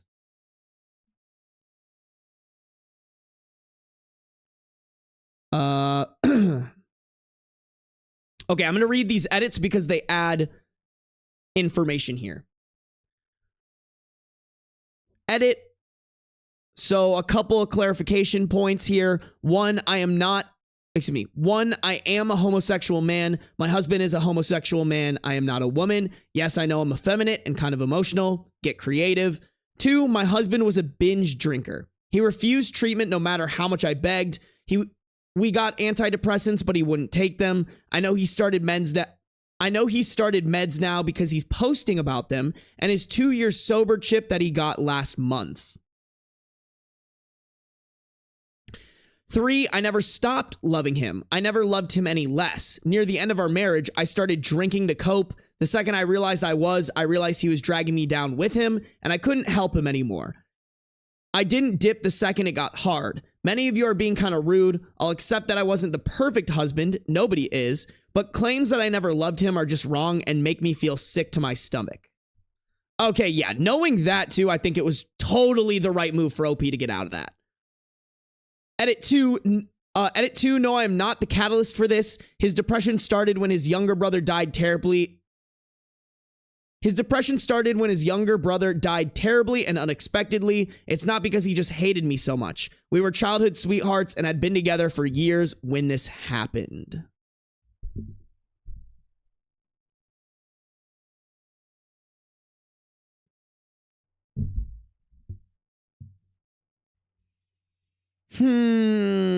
That's tough, chat. I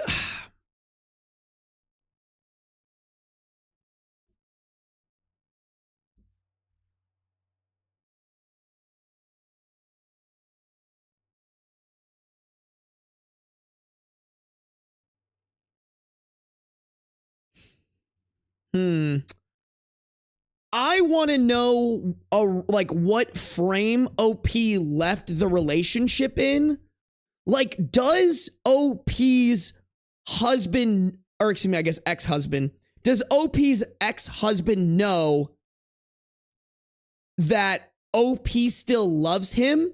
He just left because he couldn't get dragged down with him.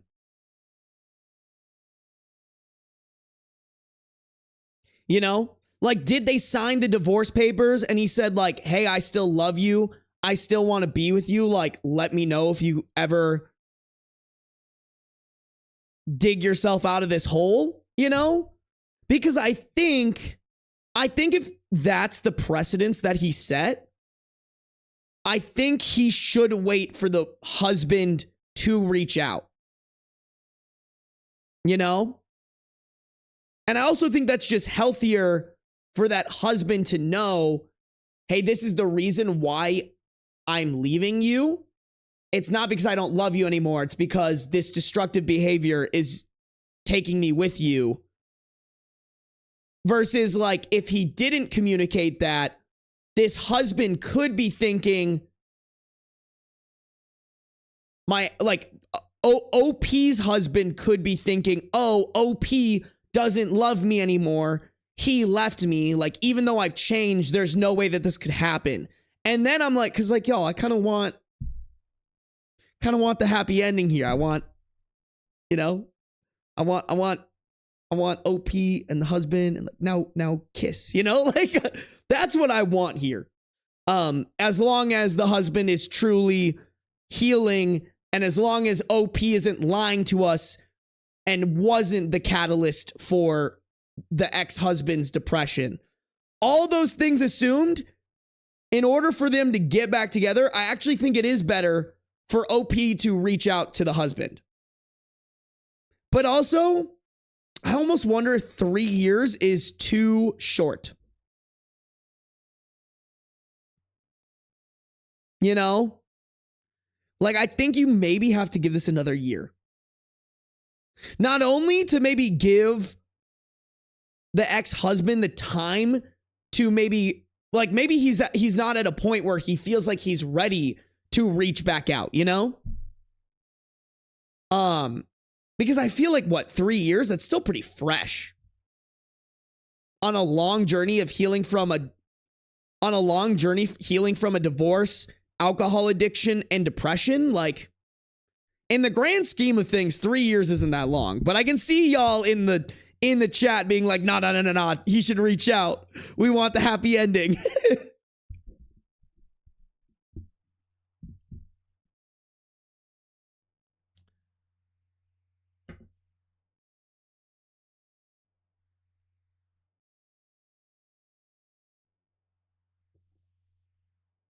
Oh, that's a good point, Kitty. They advise against dating the first year of sobriety, but they say that amends can be made, and I think both parties can. Isn't that a step in the sobriety? What is it called? Y'all know what I'm talking about? Isn't that literally a step? Is making amends during sobriety? So like maybe he'll eventually reach out to OP anyways, you know? 12 steps of recovery. Yeah, that's what I meant. I mean, which step is that?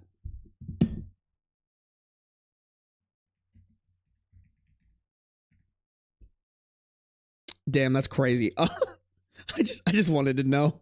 I just wanted to know what they were. Okay, I don't know if that's what I was looking for.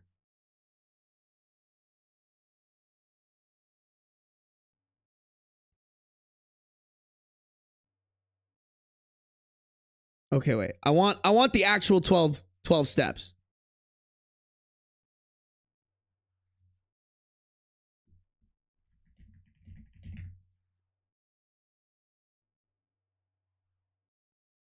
Okay.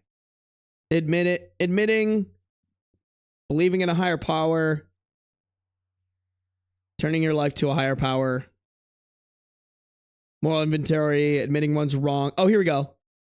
Admitting one's wrongs to a higher power, oneself, and another person.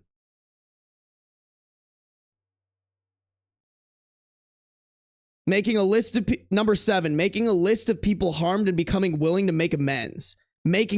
Number 8, making amends to those people whenever it is safe to do so.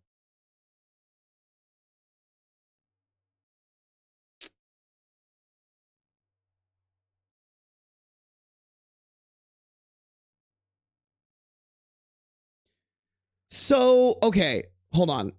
Maybe we're maybe we're doing too much theorizing, but in my head,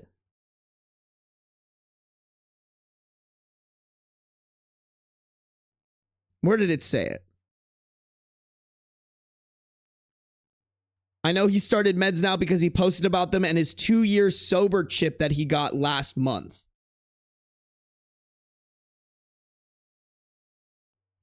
So if he's doing those sobriety steps, shouldn't there be eventually a point where he makes amends with OP? You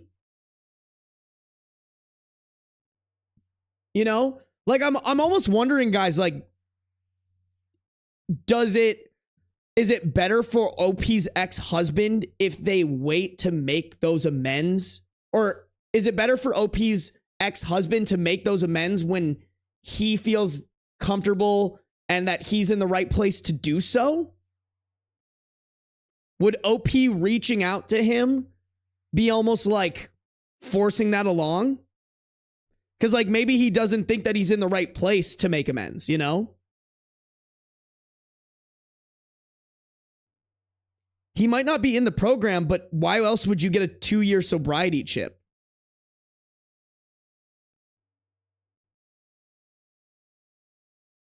Yeah, I'm not a huge fan of the higher power stuff either, Joe, but like, if that's what works for you to get over it, like, fucking do whatever you need to do, you know?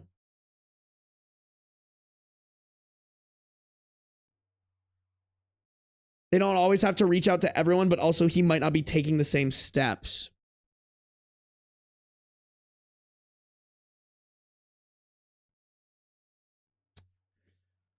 Yeah, like this is a little bit how I feel, Lynn. Like, let him come to you and don't force it.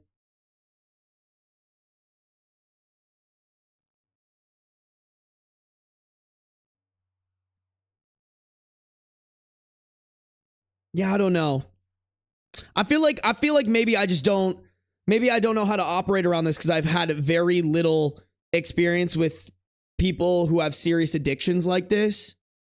So I just don't know, like, would OP be doing a disservice reaching out?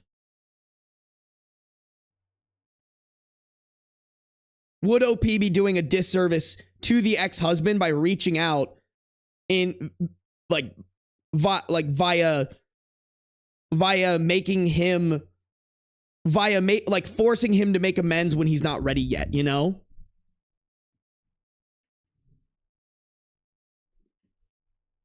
Yeah, 100% he needs to do so. Addiction is a lifelong disease, and as someone who fights with it, 2 years isn't a lot.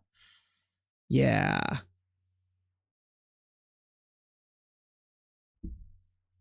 Yeah, that's kind of that's how I feel too. I think he's got to be patient, you know?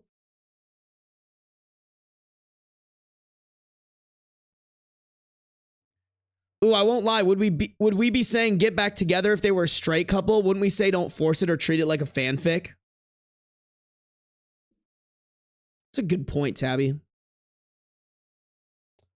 I mean, I don't know if I can not genuinely, that's the wrong word. I don't know if I can concrete. I'd like to think that I would treat it the same, but I actually don't really know.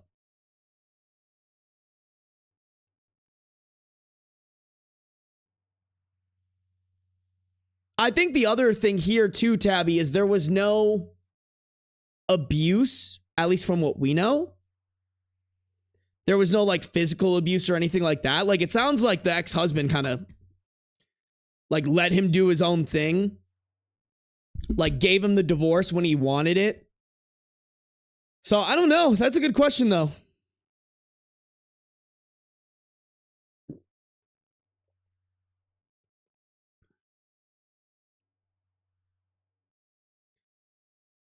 K Lava, I don't see anything wrong with sending a message and leaving it at that with no pressure. Okay. I mean, that's also an option. Just like, hey, I saw your Instagram. It looks like you're doing well. I'm super happy for you. Like something like that.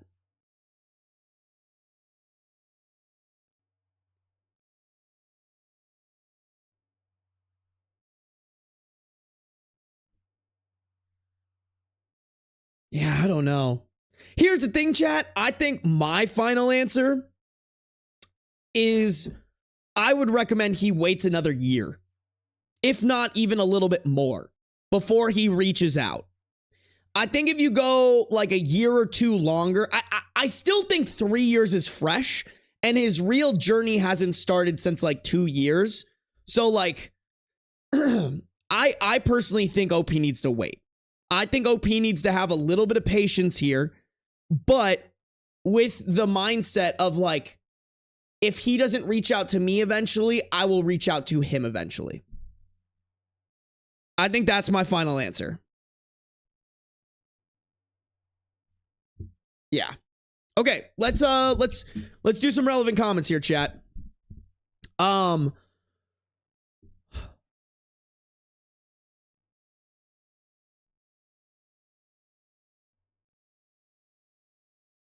Okay, I'm just gonna read all these relevant comments. Okay, so relevant comments. Someone commented, sometimes people just cannot progress until they hit rock bottom, and maybe you leaving was that for him. It doesn't necessarily mean you held him down. He just couldn't find the desire and motivation to progress while you were holding him. Don't beat yourself up. It wasn't your fault he was sick and didn't want to ask for help. In the end, we all need to want that help. Without it, all other people's efforts are worthless. In the end, if you ended amicably, you can always hit him up and ask how he feels. Maybe he'll ignore you, maybe not, but you'll know you've tried. And stop stalking him. That is keeping you from healing.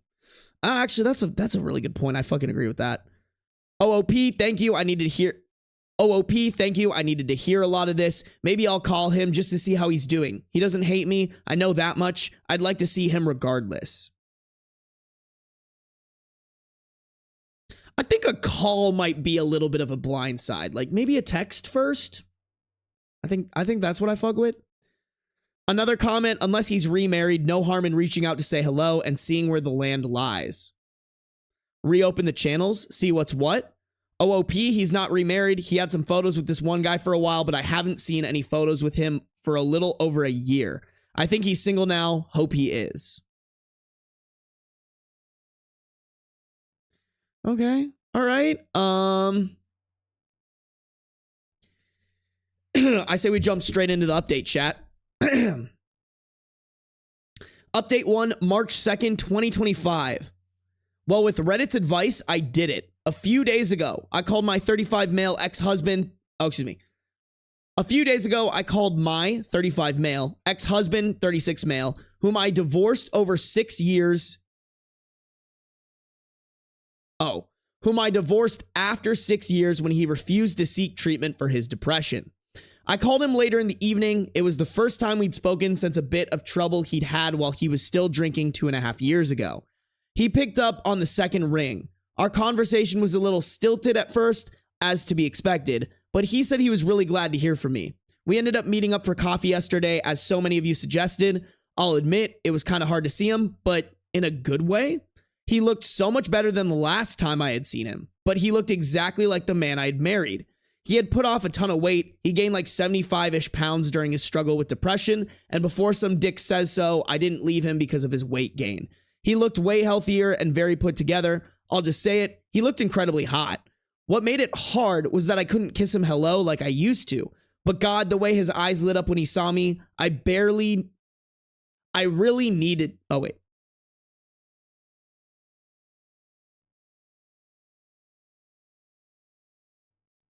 Okay. But God, the way his eyes lit up when he saw me, I barely needed to. We got our coffee and sat, and he updated me a little on his life in the last 3 years. What really turned his life around was in part the divorce, but more so a DUI. Nobody was hurt. He was caught a few blocks from his apartment. He's since gone to rehab and AA, gotten his license back, and had to use a breathalyzer whenever he started his car for a while. He hasn't had a drop of alcohol since, and I told him I was so fucking proud of him. He also started antidepressants and made a point of telling me that they're not SSRIs, but when I asked what he meant, but when I asked what that meant, he got embarrassed and told me never mind. Chad, I think he's trying to tell him that, like, he's ready for sex. Right? Am I reading that right, chat? Please tell me I'm not fucking weird in the head. Isn't what I'm talking about?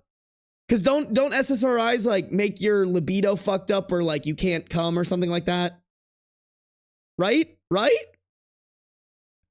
Y'all gotta validate me on this shit. I gotta know. Yes? Okay. All right. Okay, cool. Oh, okay. So like the husband's like, so the ex-husband's like, hell yeah. Let's go round 2, baby. In more ways than one. If you know what I'm saying. If you know what I'm saying, chat. That's crazy. Okay. All right. Okay. I'm here for it. Oh, wrong screen.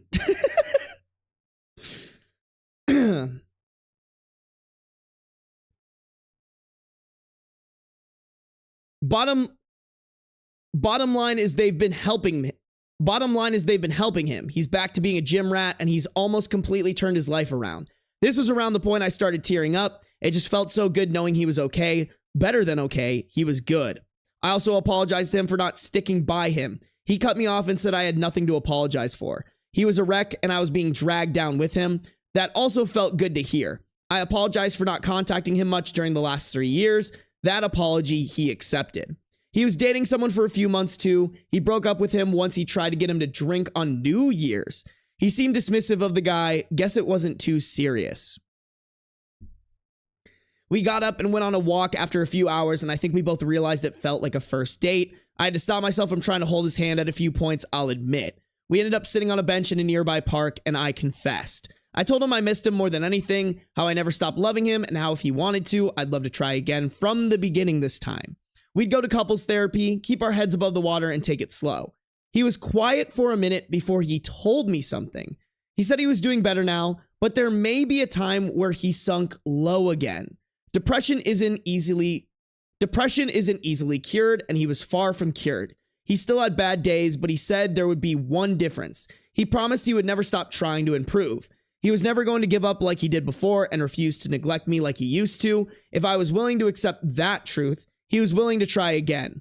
I agreed, and he pulled me into an embrace and snuck a kiss to my temple. You know when it's the first warm day of spring after a cold, harsh winter, and the soft breeze and basking sun hit your skin at the same time? It felt something like that, to the 1000th degree. After a while, he walked me back to my car and squeezed my hand goodbye. And the second I got inside, I started sobbing like a baby. Happy tears, though. All right, I know we were saying he shouldn't reach out, but like, kind of glad he did, you know? Yo, my voice is giving out again. Ah. I might have to throw in a cough drop here for a second, guys. You might have to hear that rattling in my mouth after we finish this section. Oh! Hold on. Who gifted more members? Was that you, Mbem? It was definitely Mbem. I knew it. Mbem, thank you for the gifted 5 Sarby memberships. I apologize. I did not see that. It, like I said, YouTube's fucking, like how YouTube does chats and like donations and memberships and stuff like that sucks compared to Twitch's. So I apologize. I did not see that. But I just noticed. Thank you for the 5 gifted memberships. If you guys got a gifted membership from MBEM, make sure to say thank you. Okay, guys? All right, chat. WMBEM. WMBEM. Okay. Actually, okay, we're just going to go live chat. Okay. I'm currently sitting in bed, kicking my feet like a teenage girl, texting him back and forth to schedule an actual date. He said he'd plan everything and try his best to make up for the birthdays and anniversaries he missed. He said it would knock my socks off. What a dork. I love being in love. Not gonna lie, this is gonna be a hard bit. Not gonna lie, this is gonna be a bit hard to explain to my friends and family. Not looking forward to those conversations, but right now I don't care. My man loves me.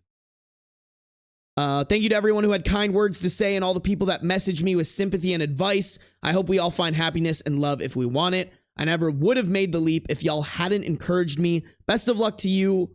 Best of luck to all of you, and sorry for the overly flowery language. A couple of edits here. Edit 1, we scheduled a date for tomorrow evening. I'll let people know how it went 2 days from now in my final, unless something big happens, update. Edit 2 at his place presently. Shame me not, Reddit. Hey, bro, get your nut. I respect it. I fucking respect it.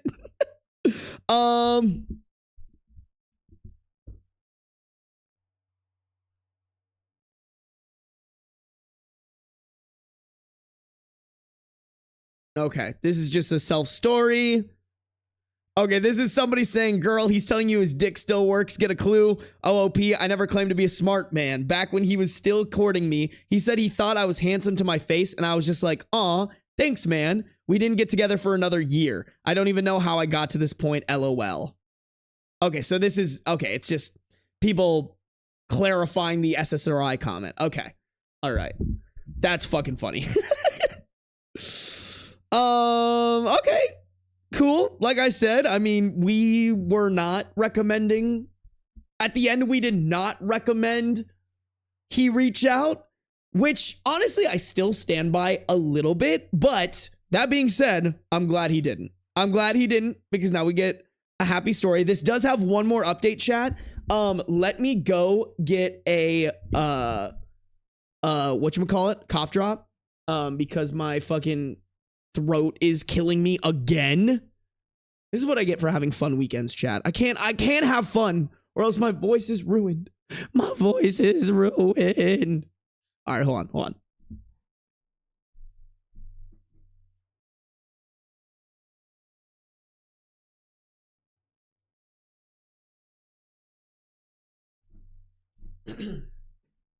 Okay. I'm gonna be rattling a cough drop in my mouth for a little bit, but I'm gonna be shucking on this cough drop. What's up, Meeps man? Okay, you guys can't hear that really well. Oh, you can kind of hear that. I'm like looking at the audio levels as I swish this cough drop around in my mouth. Oh, he's going through more puberty. You guys are mean. I'm not going through more puberty. I'm not gonna grow. Wee woo. Shocking. Damn, not me, man. Call me a 13-year-old. God damn. Oh my God, you guys. I can't live. Y'all are just gonna accuse me of being a 13-year-old. I can't believe it. Congrats on puberty. That's fucking crazy, Looney Rune. That's crazy. It's okay, it'll make you taller. That would be nice. I highly doubt it, though.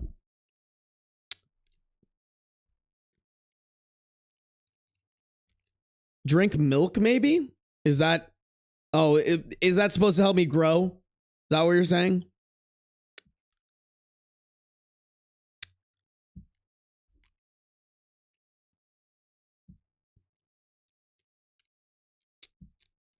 Aren't you already tall? You're right. I'm 7'6". You're right, Tabby. I gotta lock in on my lie. Sarby has 2 kids in a trench coat confirmed. You're right. I'm actually just an animatronic that is controlled by beans. I'm an industry plant from beans to get you guys to fund more treats for him. That's what's happening, chat. My throat doesn't hurt, guys. It just like gets that like raspy, gross like frog in the throat, you know? Like it feels like there's like a little, like there's not like a mucus barrier where there should be one. You know?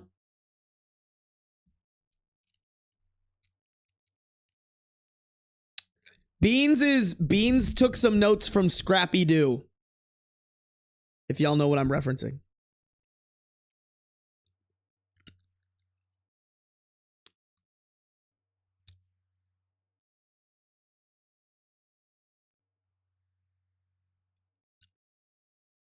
Five Nights at Freddy's, yeah. Is the frog in your throat gay? Probably.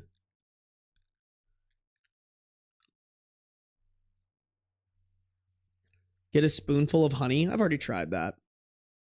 Spooky Island, you get it. You get it. That's a great fucking movie, bro. They based Scrappy Doo on Beans. They really did. Even though Beans is not old enough for them to base that movie off of him, they still did.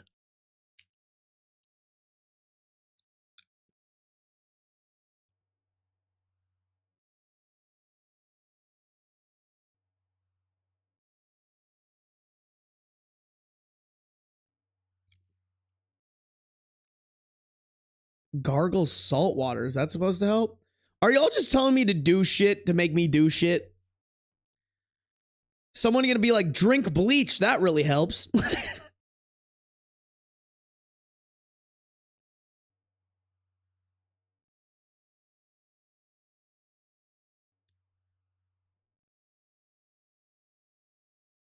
Salt water is based? Oh, damn. Drink vodka, it might help. You guys are fucking crazy.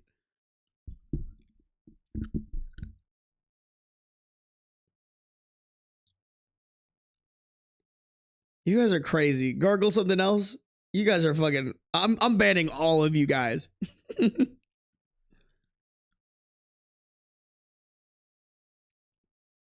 I was literally drinking the, like, throat coat stuff before the stream, you know? Bleach will kill the virus, trust me.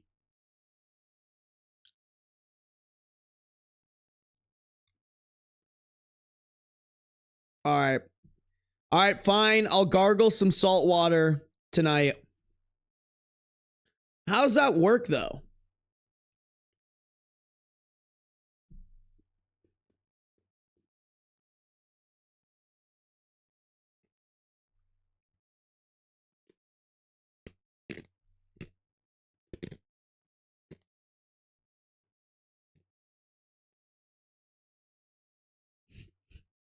And chat has become alcoholics and freaky. You guys are a little freaky. I can't even lie.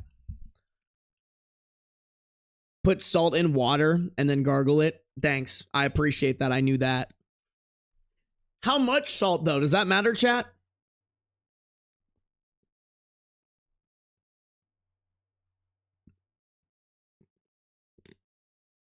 Put like warm water and like a tablespoon of salt. Okay, cool. That's all I need to know. Dude, we been knew chat was freaky, Yetta. We knew chat been freaky with it. You knew we were freaky, just accept it. I know, for real. Y'all are freaky as fuck. Y'all freaky as hell, chat. All right.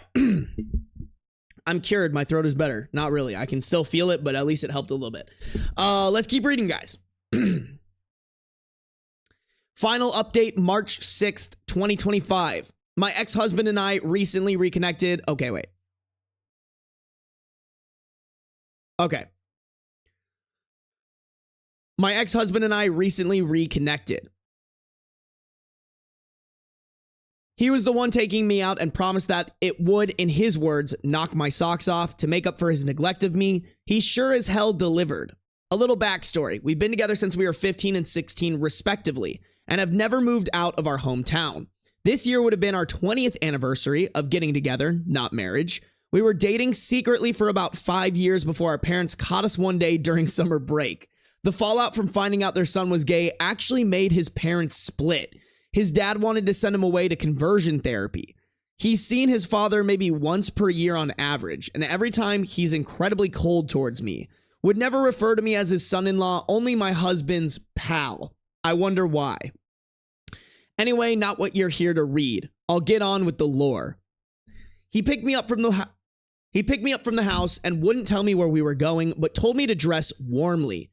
He ended up taking me to the place where we met, a rundown ice skating rink in our town. He used to do hockey, and I spent some time trying to learn figure skating until people started beating me up for it. Both sports would practice at the same time, and I remember barely being able to keep my eyes off him. We went skating. I tried to pull off a few of the moves I remembered. He only had to catch me from falling on my ass once or twice, and I won't complain about an attractive man that I love hooking his arm around my waist. And we spent an hour or so there until our feet hurt. At one point, I said that my face was getting cold, so he skated around in front of me and placed his gloved hands on my cheeks to warm me up. I just about burned a hole in the ice from how hard I was blushing, I swear to God. He wasn't done then. We left and went to dinner, specifically the restaurant where we had our first date. It's a cheap, hole-in-the-wall place, seeing as we were poor teenagers when we first met. We chatted and ate food that probably took 5 years off of our lives. He was an incorrigible flirt and even held my hand underneath the table like he did all those years ago. I know I said I never stopped loving him, and I stand by that, but I think I somehow fell in love with him 1,000 times over again during that meal. At the end of dinner, he asked if I had energy for one more simple thing, to which I agreed. He took me a while out.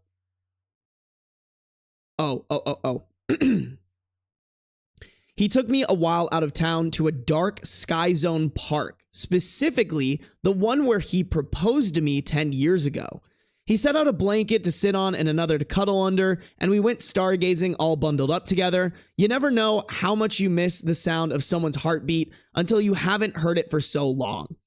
We shared a bottle of sparkling grape juice in the plastic champagne flutes and dumb, giggly kisses. It felt so similar yet so different. He told me in a moment of quiet that he loved me, and oh God, it took everything I had not to cry. I barely hesitated before asking if he wanted to change venues. He seemed surprised. He seemed surprised, but eagerly accepted. I ended up at his place, as some of you may have seen from my edit on the second post yesterday. I wanted to take it slower than this, but it was so hard to. I was so starved of affection and hadn't been intimate with anyone for just about 6 years. I'm going to keep what happened at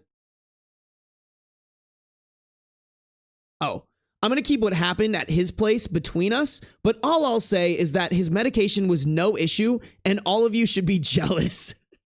I woke up in his bed this morning, reached over to him, and pulled him close just like I used to. I haven't been this happy in a long time. We had a sleepy discussion and decided to get back together, but we're not using the term boyfriends. It just feels weird, and after all this time...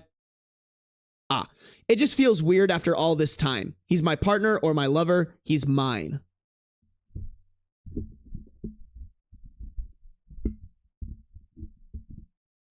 Damn, like... Good for them, chap. But now I feel so fucking single. Also, I have to say, Oh, okay. All right. That makes way more sense. Y'all, okay, when I read this Dark Sky Zone park, I thought he was talking about one of those trampoline places. And I was like, you proposed at a trampoline place? But now I understand he took him to a park where they could see the sky. I get it. All right. Okay. I was like, did bro propose at a fucking Sky Zone? That's insane. I mean, we love it. We love the happy ending, but by God, do I feel single as fuck right now.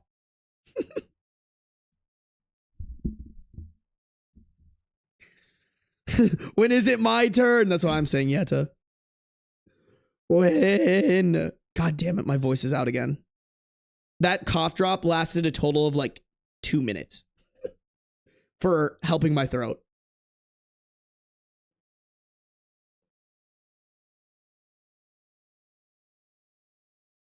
So what if he had? Bro, proposing in a Sky Zone is insane.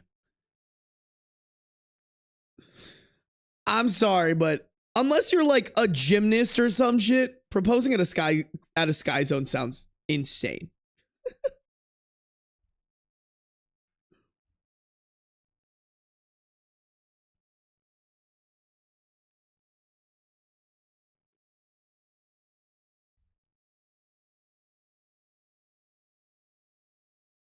No, don't get me wrong. Sky Zone's fun as fuck, chat. Would I propose there? No.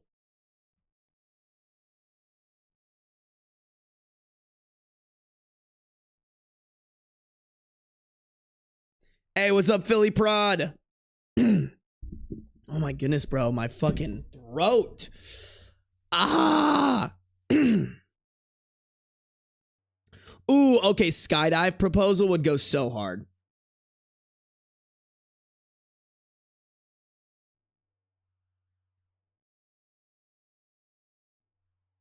I kind of want to propose to someone at a Sky Zone. Damn, am I not cooking? Is Sky Zone fucking rip for proposals?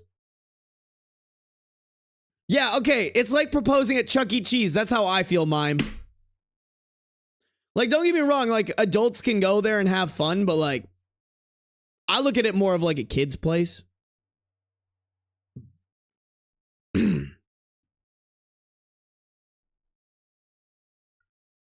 You should do more metalcore vocals? Absolutely fucking not. That's insane. Chat, y'all are not cooking. I hate to break it to y'all. Y'all ain't cooking with that one. I would love to be proposed to at Chuck E. Cheese. That's insane.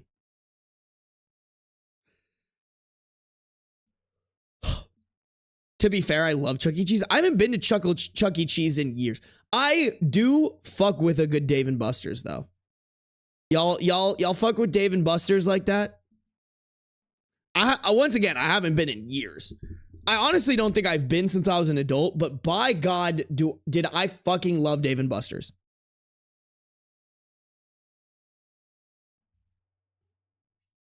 What's up, Soda?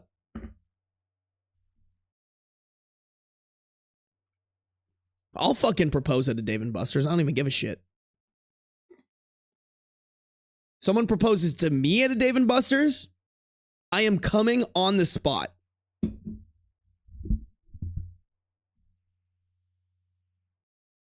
I say Chuckle Cheese? No, I didn't. You guys are gaslighting me, bro. Y'all are gaslighting me. Exploding with semen. That's insane.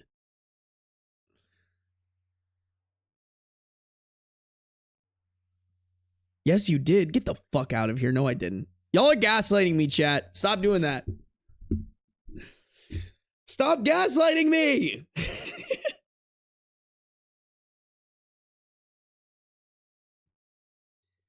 No, I didn't. You guys are lying. Y'all are lying. You guys are gaslighting me. Most people don't come when proposed to, I think. Sounds like an L for them. I feel like if you nut mid-proposal, that'd be insane. That would be crazy.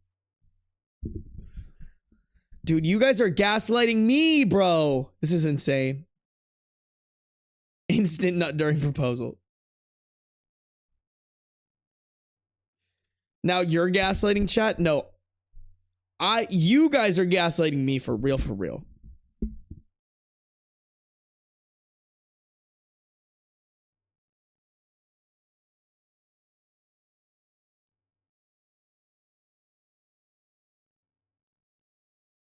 Dude, no way you guys are fucking gaslighting me like this, bro. No way. Sarby gets gaslit by chat for fucking 10 minutes? Not clickbait. Ben, you're giving me psychic damage? Good. Wow, is this a gas station? Yeah, and you guys are the owners. This is chat gas Sarby time.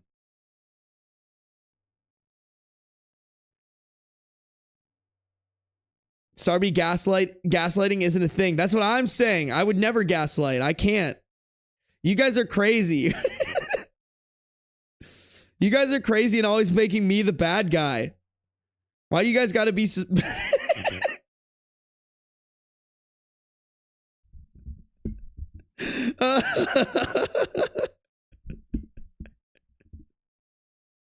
I get dumber every time I join stream, I swear. Good. Good.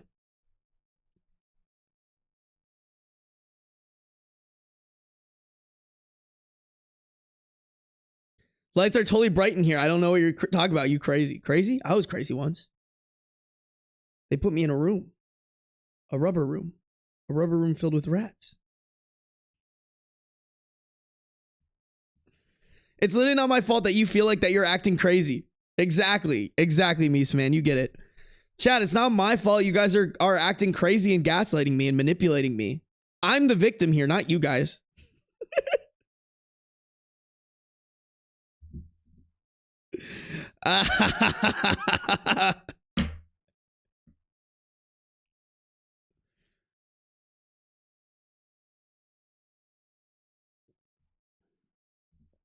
God, I love gaslighting you guys. Gaslighting when it's on video is wild, man. You're welcome. Anytime. I love gaslighting you guys. Gaslighting chat is one of my favorite pastimes. Alrighty, you guys. Y'all know the drill. We got to keep it going.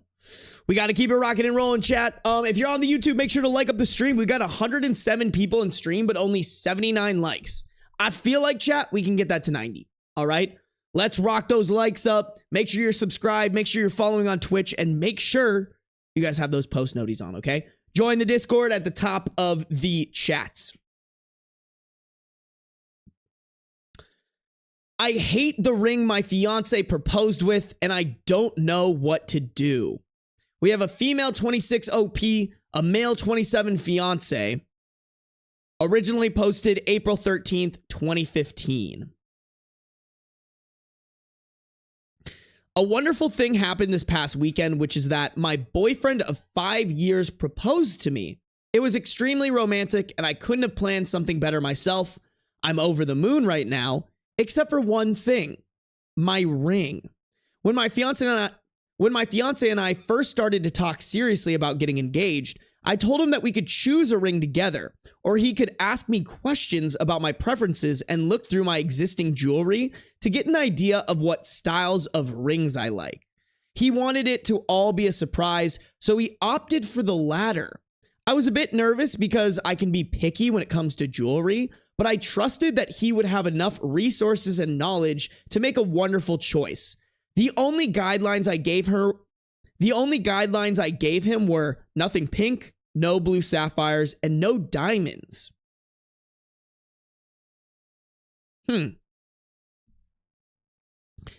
As it turns out, I hate the ring.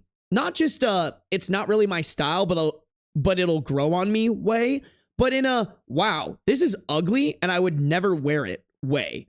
I feel absolutely awful for thinking this, but I can't help it. My issues with it. 1, it's huge and gaudy, like the sort of rings you see old women wearing. 2, it's in the shape of a heart. I dislike heart-shaped jewelry, which is why I never owned any until now. 3, it's amber. I'm a fan of light/honey colored amber, but this is way too dark. It's also extremely impractical to have amber be worn as an everyday ring. It's going to become scratched and dull very, very quickly. I just don't understand why in the world he picked this ring out for me. It's not my style at all, and it's clear he didn't do any research. If he had, he would have known amber was a poor choice. I'm actually rather hurt by his choice because to me, it shows a lack of care on his part. The worst part of it all is that I have no clue how to broach the subject with him. He and I share everything with each other and have no secrets. So it's doubly hard on me to not only dislike the ring, but to also not be talking to him about this problem like we do with everything else. How can I bring this up without hurting him? I want him to know I love him deeply and that I'm so happy to be engaged, but the ring needs to be changed. I'm freaking out and need advice badly. Thank you. Okay, there's a picture of the ring in my comment history. I can't post a link directly in the OP doing... Okay, wait.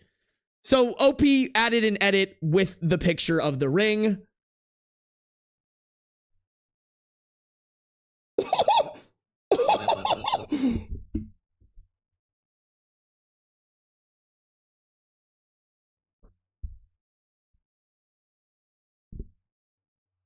That is the ugliest fucking thing I've ever seen, bro.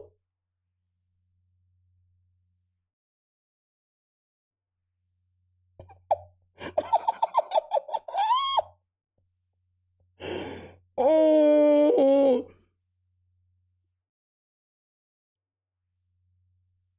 That. Y'all, I'm a man and I know that shit is ugly. Like, that's how you know this is bad. Oh my fucking God, that is brutal. That is a fucking brutal ring. Oh God.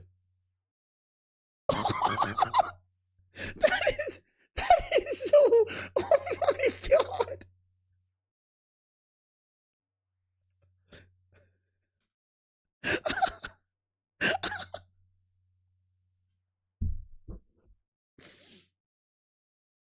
Oh, honey, that is, wow. That is a ring for sure. Oh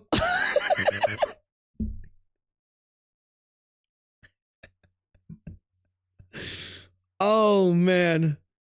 Oh God. Hold on, y'all. I need a second. That is, don't get me wrong, the way she was describing it was ugly, but like seeing it was a whole nother experience. Okay. Okay.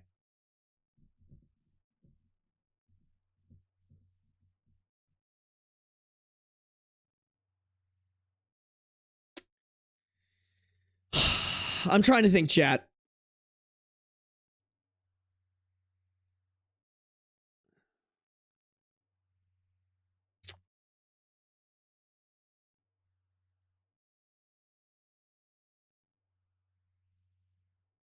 Okay. The way that I would go about this is doing exactly what OP was saying. Like OP just needs to make sure that okay, wait, hold on. The way that I would go about this is OP definitely needs to broach the conversation, especially with that ugly of a ring. And the way that she can do it is just by framing it correctly and trying to set this up so that nobody's feelings get hurt too bad and you're approaching it like you guys are on a team. Like, I would go up to him and be like, hey, bro, I might seem like an asshole here. I want you to know I'm so glad to be engaged to you.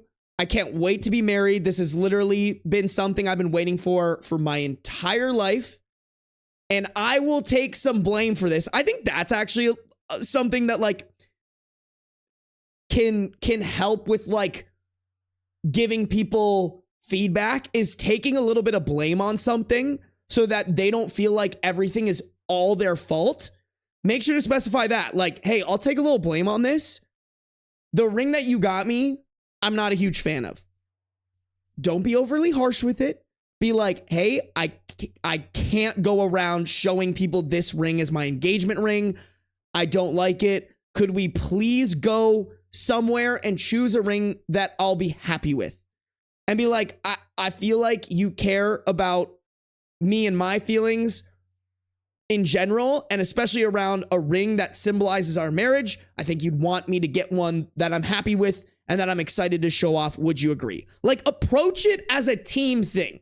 Don't turn it into, you fucking moron, you got me the ugliest ring in the world. How are you so stupid? Does he maybe deserve that? But that's a whole topic for another conversation. We're trying to save this engagement. Yeah, I think that's how I would go about it. You gotta approach this like you guys are a team to minimize the amount that this man gets upset about it. God, let's just look at it one more time, chat. This has been sitting in front of me. I can't fucking believe how ugly this thing is. That's crazy. I don't know what man needs to hear this, but please don't get a ring like this for your when you're getting engaged. Oh, that's fucking brutal. Okay. All right. We're Xing out of that or else I'm going to obsess over it too much. Ew, no, get it off.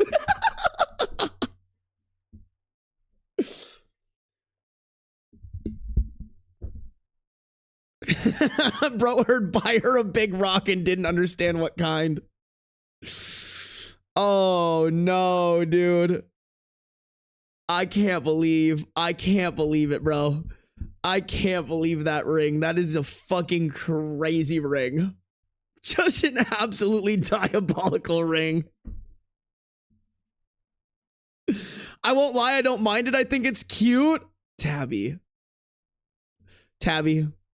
you usually have fantastic takes on here. I have to disagree with that one. That's a little brutal. I have to say. It's a little brutal. Especially for a wedding ring. Especially for a wedding ring. That's crazy. Trigger warning, that ring.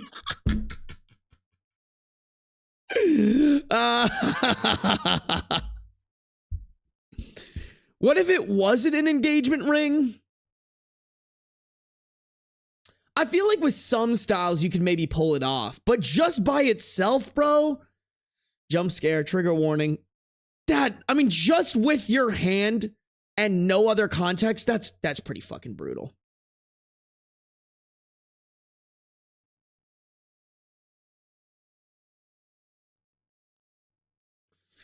I can't. Somebody needs to buy this ring and try to style it with something for me to be able to acceptably be like, yeah, this ring is something that somebody could maybe justify wearing.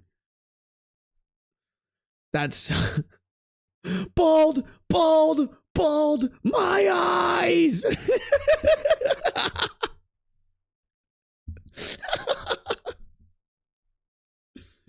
Oh, man. Wow.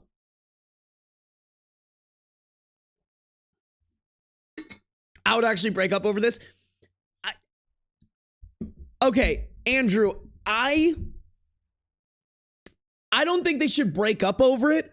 I will say, the thought crossed my mind of like, he clearly didn't listen to OP. He clearly did not. What were the two options that OP gave him? He clearly didn't listen to OP. The two options that OP gave him were, I told him that we could choose a ring together, or he could ask me questions about my preferences and look through my existing jewelry. Chat, if he was that far off, bro did not listen. Bro did not take into consideration anything that you wanted with that ring. I'm willing to accept that it's a one-off fluky coincidence and this guy is actually great based off of what OP has said in this story, but I'd be lying if I said I didn't kind of think,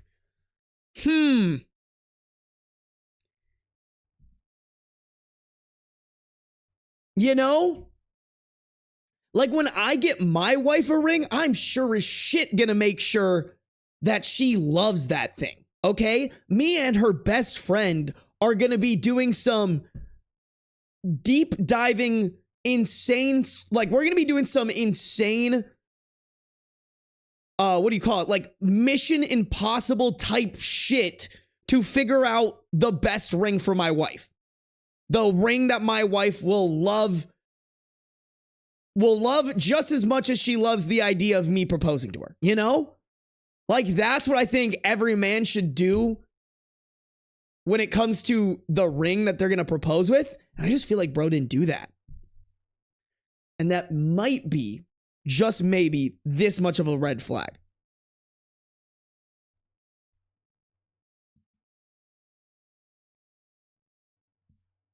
Damn, Ben, how are you not married yet?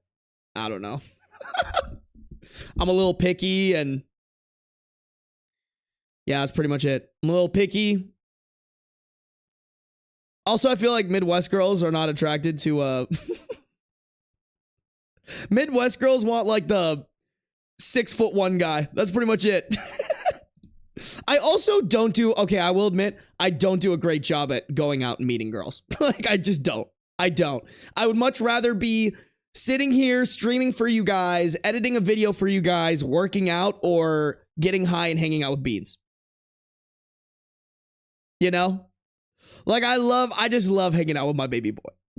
No, like I said, guys, when I go to the bars, like, if I go to enough bars and, like, hit on a girl or two, I usually will get a phone number or something. I just don't, like, care. You know? I just don't.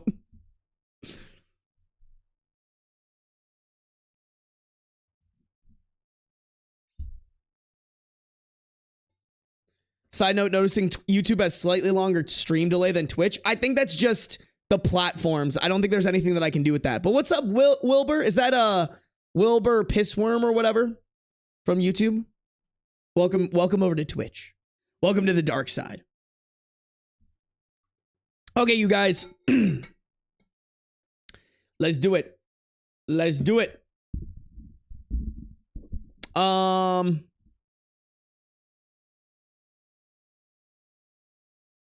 Sorry, guys. Okay, Tabby, I did thank you for those bits, I think, from the previous story, so I think we're good. Okay, let's look at a couple of relevant comments here. Whoa, that was way zoomed in on my face. Oopsies. Okay, some relevant comments. Commenter, if you're going to spend the rest of your life with this man, you'll need to get comfortable with awkward conversations. Just frame it up as you're worried about the stone's ability to wear for the rest of your life, and you want something you can wear every day. Go together and pick out a new one. I'm sure he tried.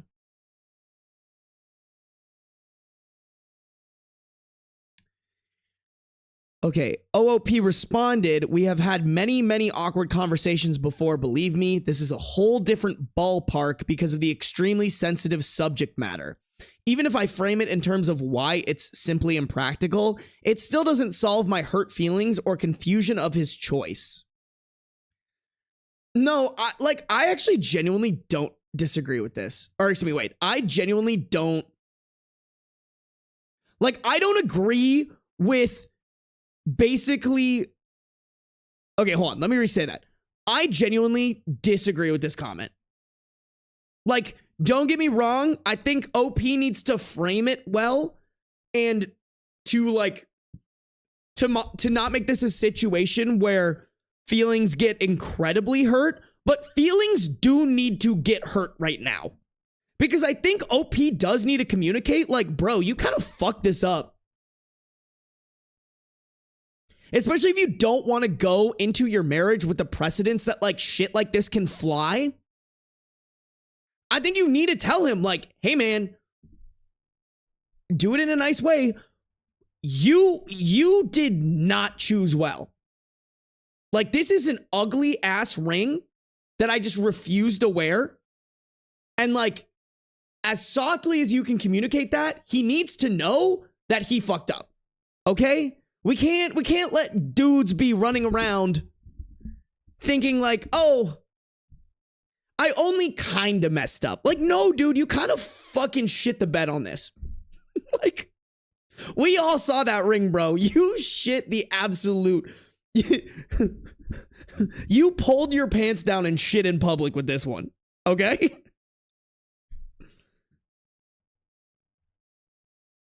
To a deleted comment, OOP said, "Why is it wrong to be hurt? He completely ignored my tastes and preferences on a ring that I'm intended to wear for the rest of my life. It honestly feels like he pulled a ring out of a hat and thought, I guess this is it. When I get him a gift for his car, I do tons of research, ask his friends for suggestions, etc. He obviously didn't put the same thought into this gift to me, and that hurts." Retweet. OOP replying to someone saying it's hard for men to pick rings. Okay, it's not a fucking walk in the park, but it's not like fucking rocket science, you know? I literally offered to pick it out with him. He didn't have to make the choice alone in the first place. Even with his choice to make it a surprise, he wasn't clueless. He knew what things I didn't like, and he knew what I did like by looking through my jewelry collection. He could have talked with my mom or sister to get their opinions on what styles I'd like. He didn't do the research though, and that's why I'm sort of hurt. It seems thoughtless. I mean, I think it is a little thoughtless, chat. Like, let's let fucking OP put her whole dick on the table, all right? Hey, Solar Lost, thank you for resubscribing for 6 months at tier 1. Been subscribed for 3 months. Thank you. I appreciate you, Solar Lost. Thank you for always supporting. Yeah, guys, let's just go on to the update, shall we? Let's just hit that update. Update April 14th, 2015, the next day.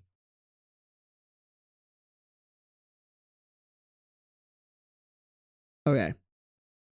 After he arrived home last night and we had dinner, we got onto the couch to cuddle. I knew it was the best time to talk about it, so I started off by telling him how ecstatic I am to be married to him and how much I loved the proposal. I then launched into my main point and said, I'm so sorry to do this, but we're going to have to pick a different ring. The amber is going to get destroyed in no time, and the ring is just too big for my hand. I kept banging it into everything today as is. It's just an impractical choice in the long run. He immediately looked like he was about to cry, which made me feel terrible. He put his head down and said, "You don't like it, just be honest." I admitted that the impracticality of the ring was a very real issue, but that I also didn't like it. I said, I'm kind of confused why you picked it, because it's nothing like the rest of my stuff, and it's absolutely massive. By this point, he was crying and said, that's the point. I wanted something completely different. All your rings are so plain. I wanted the ring to stand out so everyone would see it and know I loved you.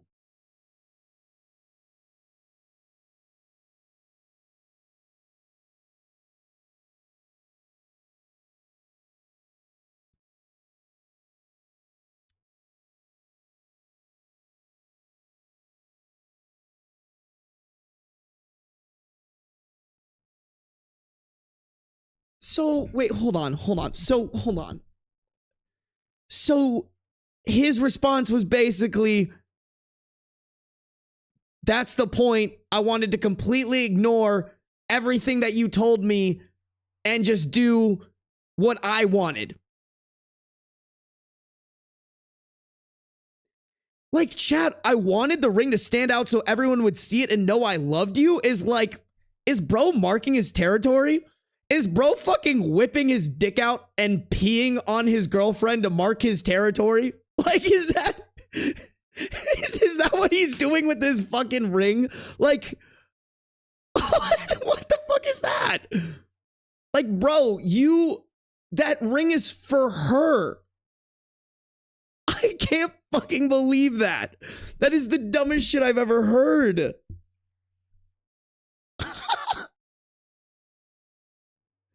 Like, what? What is he doing?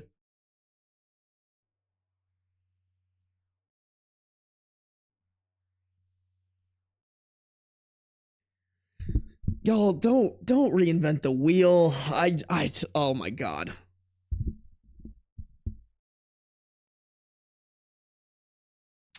I had figured that this was his line of thinking. Others guessed as well. I told him that I understood where he was coming from and emphasized that I am so thrilled to be engaged, but that I want the ring to be something that I will like. After all, it will be my finger for the rest. After all, it will be on my finger for the rest of my life, and that the material needs to be durable in order to stand the test of time.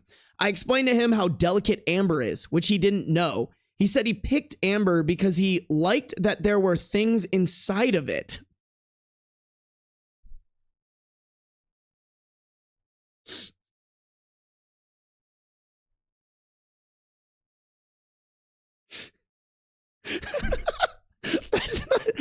That's so funny to me.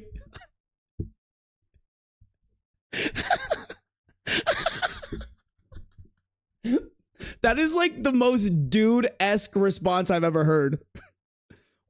I just liked it because there were things inside.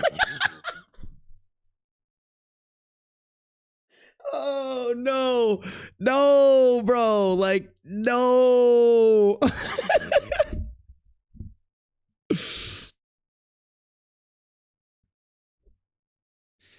I asked him if he had thought about what he wanted in a ring before he had bought it. When he said no, that he had just gone to the mall and picked one out, I started to cry. I hadn't planned on crying or telling him I was hurt, but knowing that he didn't research anything about rings or really think about it just really got to me. I tried to explain my hurt feelings as eloquently as possible, but I could tell he felt horrible for it. He said that the whole process really freaked him out and that he regretted not having me pick the ring with him.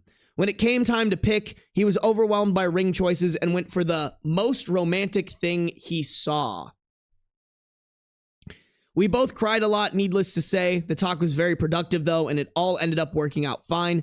Thankfully, he's the best guy I could ever ask for, just with really crappy taste in jewelry, which he now recognizes. So he wants us to pick a new ring together this weekend.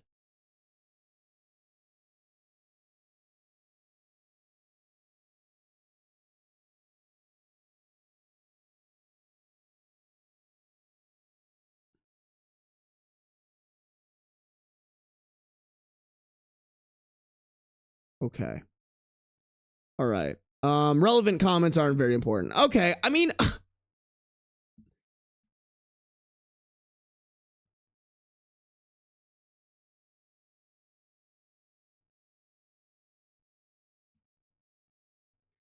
yeah, I can't tell if this is a red flag or not. You know, like it seems like everything other than this ring choice is going well and this man is a green flag, but something about his responses, I just don't fuck with it. It's not the right mindset around like how you should go about buying a ring for somebody, you know?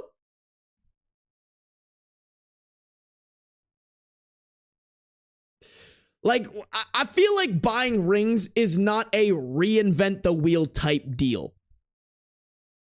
You know, I feel like buying a ring for somebody that they're going to wear for the rest of their life is like hey, let's make sure that you really fucking like this. Let's keep the wheel nice and circular, you know? I don't know. It was all me. That's what I was thinking, Tabby.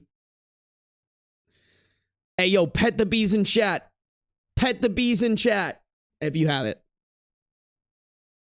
Y'all, I found the link to buy it. Asian Fury, send that shit. I trust your links. I trust your links. I also want to know how much it was, bro. Like, I'm not saying that you have to drop a fuck ton of money on it, but there's no way that was that expensive, right? Asian Fury, send that shit. Hey, Starkek, thank you for the one gifted sub. If you are Orange Shadow 360, make sure to thank Starkek for the gifted sub. It's $72? No way, bro. Is it in Piss Club? Did you put in Piss Club? Is that the same one?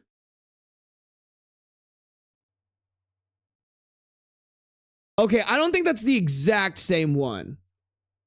Right?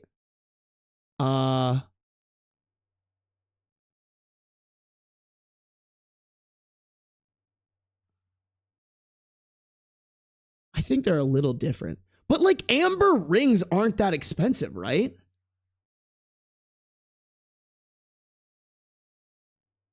I mean, it's probably pretty close though, you know?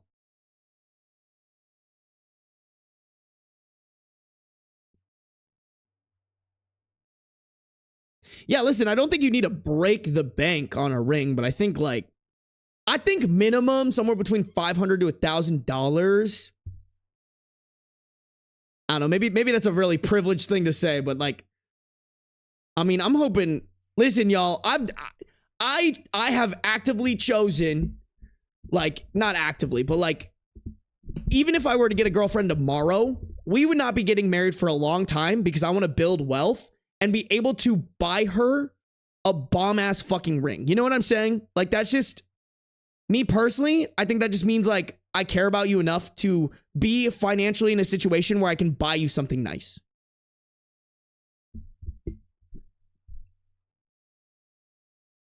You think $72 on an engagement ring is expensive? No.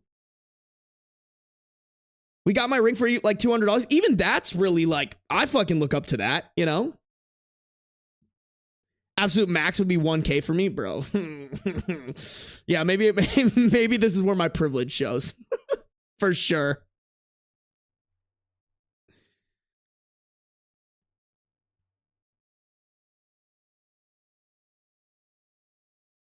Benny boy is mature, sweet man confirmed. Thank you, Hollow.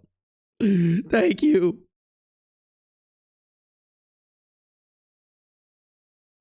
For a ring that's supposed to last a lifetime, I'd say drop a little bit more than $72. That's kind of how I feel about it too, with Elaine. Even 200 is good though, you know? I just think like 500. And also too, I'm just operating under the assumption that I'm going to have to buy like a diamond. And like, I'd probably end up getting a lab grown one because I don't fuck with the blood diamonds like that. So like, you know, like because of that, I kind of automatically assume 500 is like, you know? I wish there was a new update, not gonna lie. Me too, bro. I'm guessing since this is, there's probably not. Oh, I was on the wrong one. I was like, what the fuck? What did I just click into?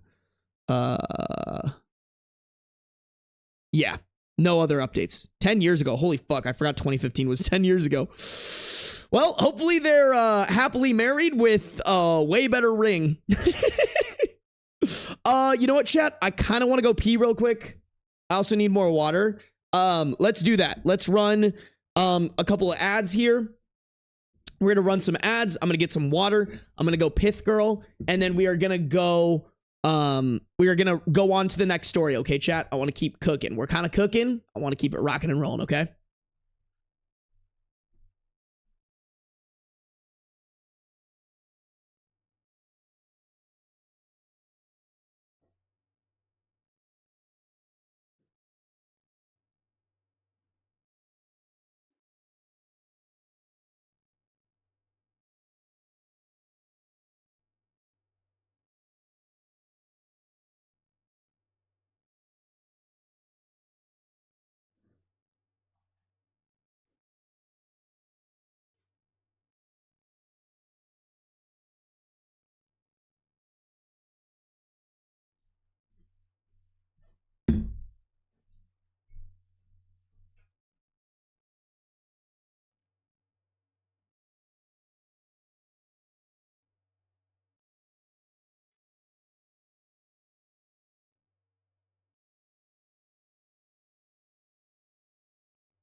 We back. We back. How we living? Wait, damn, does Hollow have an engagement ring?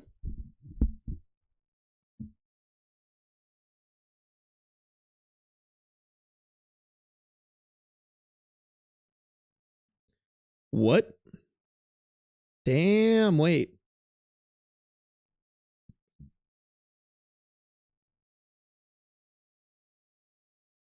Oh?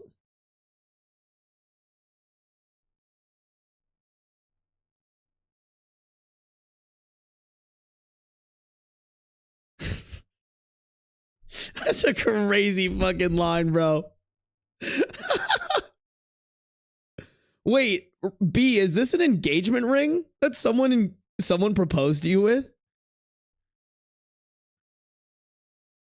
Dude, Hollow, I didn't know that you were previously engaged. That's crazy. Whoa, my engagement ring came from a jeweler I found at a Renaissance festival. I was able to pick out the exact gems, metalwork, etc. It was absolutely personalized to my taste, and it was under $1,000. That's fucking so sick. What? Y'all, send your engagement rings in chat. Send your engagement rings for real, for real. Okay. Y'all, we gotta get this rocking and rolling, okay, chat? We gotta keep this bus rolling. We gotta keep it rolling, chat. If you guys are on the YouTube, we got 103 concurrent viewers, but only 94 likes. I feel like, chat, I feel like we can get that up to like 100. Quick 100. If you guys are on the YouTube, make sure to like up the stream. Make sure you're subscribed. If you're on Twitch, make sure you're following. And make sure you have those post noties on no matter where you're at. I am not accepting my wrestling/academic scholarship to a university since my girlfriend didn't get in. My dad says I can't have my 529 money they saved for me. He's so mad. What can I do? We have an 18 male OP and an 18 female girlfriend. Original post, April 15th, 2018. My household is in chaos over the news I dropped on Saturday, and I don't think my parents have ever been this mad, so I really need help. The basics are, I got a wrestling and academic scholarship to a D1 school that's about an 8-hour drive away. I've wrestled since I was 4 and got straight A's since middle school, and I'm proud of both of my scholarships. My athletic scholarship is not full ride, but with the academic add-on, it would mean I could get a 4-year education with almost no cost. My parents saved about $50,000 in a 529 plan, and my parents were so proud of me. They said if I made it through the first year of college with good grades and impressed my coaches, I could have the 529 money to live off of or invest or whatever is acceptable with taxes.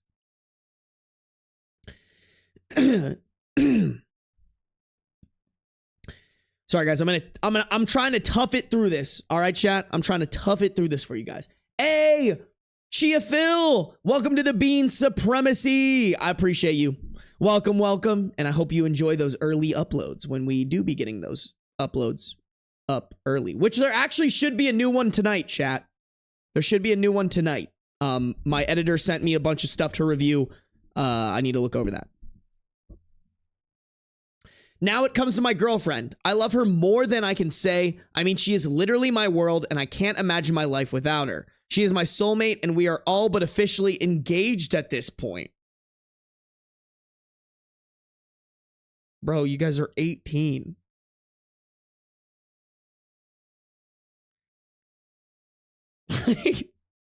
Dog, chill. Like, chill.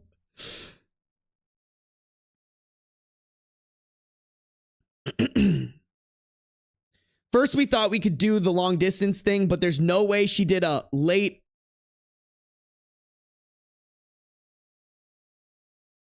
Wait. First, we thought we could do the long distance thing, but there's no way. So she did a late reach application to my university, but got denied. We got the news on Friday. Without even thinking about it, I said I'd turn down the scholarship and stay with her at the more local state school. For her part, at first, she was mad at me for not wanting to follow my wrestling dreams, and she was fearful I'm throwing everything away for her. And she promised me that we could make an 8-hour distance work if it was meant to be, but after some convincing, she agreed. I sat my parents down on Saturday morning and told them that I was turning the scholarship down and would need the money from the 529 plan. They exploded, and I mean exploded at me. I've never really been in trouble, so I didn't even realize they could get so mad or be so disappointed in me. We argued basically all day Saturday, and before they got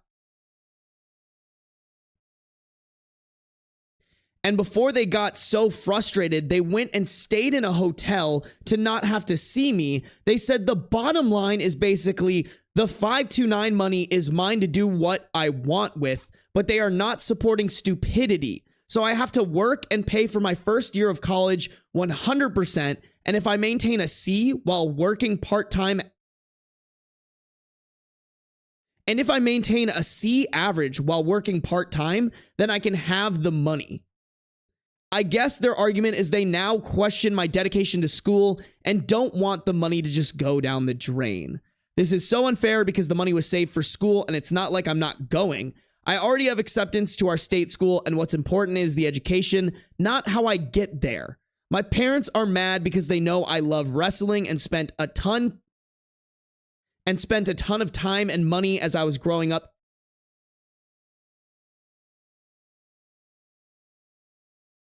And spent a ton of time and money as I was growing up to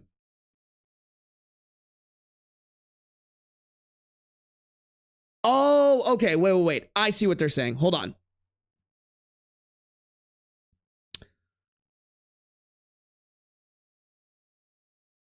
Okay. My parents are mad because they know I love wrestling, and they spent a ton of time and money as I was growing up to get me to the top levels. But with MMA being so popular these days, I can use my skills professionally if I want. To me, everything is good, and there's no reason to freak out and deny me the money.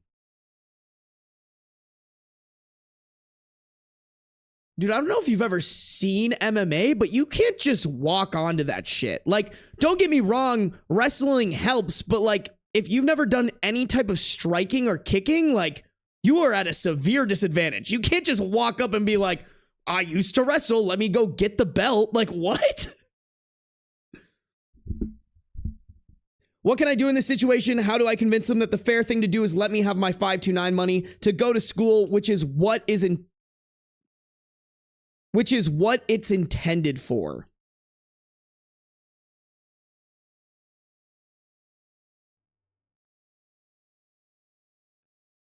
Okay, hold on. Before I get to the edit, because the edit is fucking crazy. Chat, this is why I know legally at the age of 18 you are an adult, but genuinely, dead ass, this is most 18-year-olds right here. This is most 18-year-olds. They are still fucking children making fucking children decisions, and they need oversights. They are not adults. They are pre-adult. They are becoming an adult, and they still need guidance. They still need people to sit there and tell them you are fucking up your life, just like this guy is. I think when you are graduating high school, to turn down a full tuition scholarship for a girl is ridiculous. I'm sorry if there's a high schooler in here who is dating their soulmate and love of their life in high school right now. And sure, it might work out, but odds are it's not. It's really not. You need to and even if it does, you need to prioritize what's going to set you up better in life. Exhibit A, you get your college paid for you, and you literally have $50,000 to help put you ahead in life. Whether you invest it, you put a down payment on a house, whatever, having $50,000 is always a fantastic advantage. All right? On the flip side, you stay in the state school, have to use all, if not more than, the $50,000 to pay for college, and now you're in debt, and hey, there's not even a guarantee that you and this girlfriend are going to work out. Dumb. Y'all, I mean, like, I get it. I get it. 18-year-olds are adults, but like, I genuinely don't think 18-year-olds should be making big decisions about going into debt because they don't realize how much they could fuck themselves over, bro. I have so many friends who are fucked over by school debt because they had no idea what they were getting themselves into. And just to pile on, I don't know if you guys read this edit real quick, but just to pile on to that as well, OP added this edit that said, as if my life couldn't suck more, my girlfriend called and her parents convinced her that anyone willing to throw away their future for a high school relationship is someone she needs to step away from. So we are officially on a break. Literally, what the fuck? I mean, I don't disagree. I don't disagree, bro. I think that is the dumbest shit you could ever do. Bro. They say, Chad, I don't know who needs to hear this, but like, they say, I give you full tuition, you just need to jump. You say, how high? All right. All right.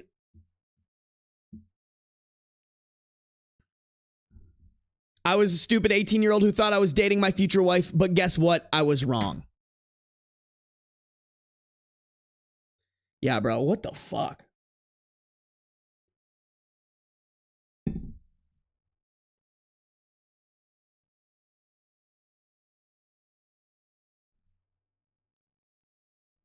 I got married to my high school sweetheart. We've been married to 18 years. I tell all my teen clients not to get married. Giving up free school is so stupid. Her parents rock. I mean, that's just dumb, bro. That's just dumb. I think moving, especially like if you're young or fresh into a relationship, making a big change for someone is kind of a red flag. Like, you almost, like, at least for me, like, I want someone who has the self-respect to be like, hey, you got to do you, but like, you got to do you and I support that, but I got to do me, you know? Even if that means that we're long distance for a time, we'll try it. And if it works, it works. If it doesn't, it doesn't. So, OP, trust me, she might want to marry you if you continue your education. It doesn't sound like he doesn't want to continue his education, but I mean, just the sheer stupidity of like full tuition, $50,000 to fuck around with and get ahead in life, pay for college, go into debt, not pursue thing, maybe even harbor resentment in the future for like this girlfriend, forcing him not to pursue wrestling. Like, dumb. Oh no, what did Hollow say? Hollow, thank you for the 15 bits. Phone died, but Hollow was engaged to a 26-year-old at the ripe, extremely adult age of 18.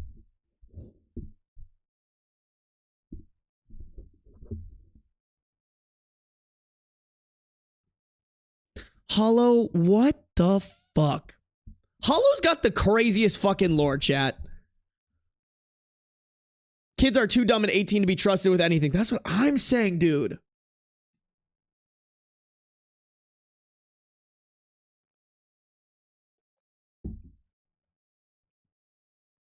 Wow. Just wow. Okay. Let's read some relevant comments, chat. I'm very curious.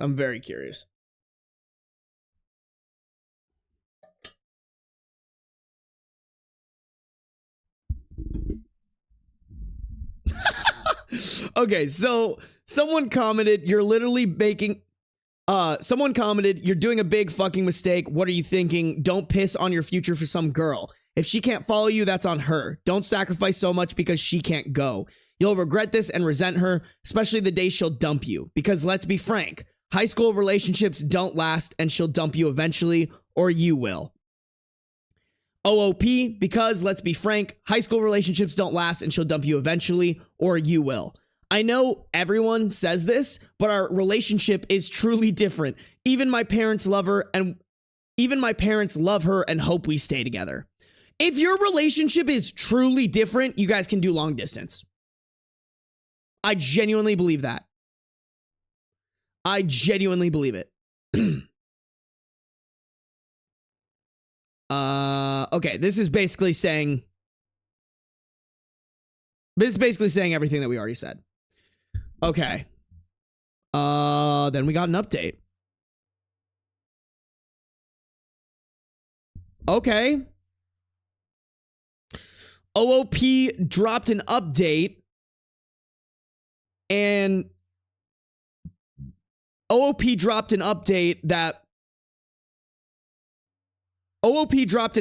where the title was basically a reiteration of what we've already read, but at the end they included, bottom line, I'm taking the scholarship, but we're broken up. Posted on April 20th, 2018, about 5 days after the original post.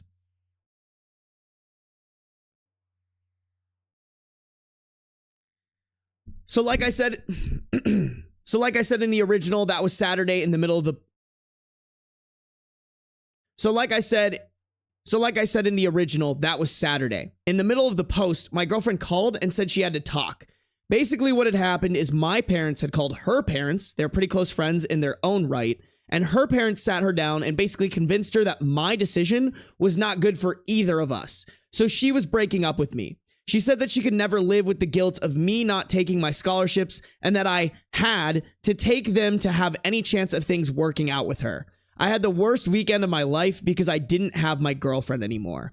Basically, I begged her on Monday to get back together with me, and she said she just needed time. I have no idea what this means because everything was so cool with us last week, but this week, broken up. Can someone please explain how this makes sense? I have no idea. I have an idea. It's called her parents and your parents are cooking, and you are not. Like, I'm trying my best to leave her alone, but it's so hard, and I've even heard rumors that a guy she used to date before me is driving her to a party tonight.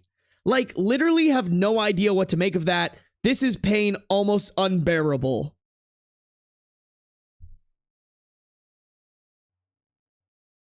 But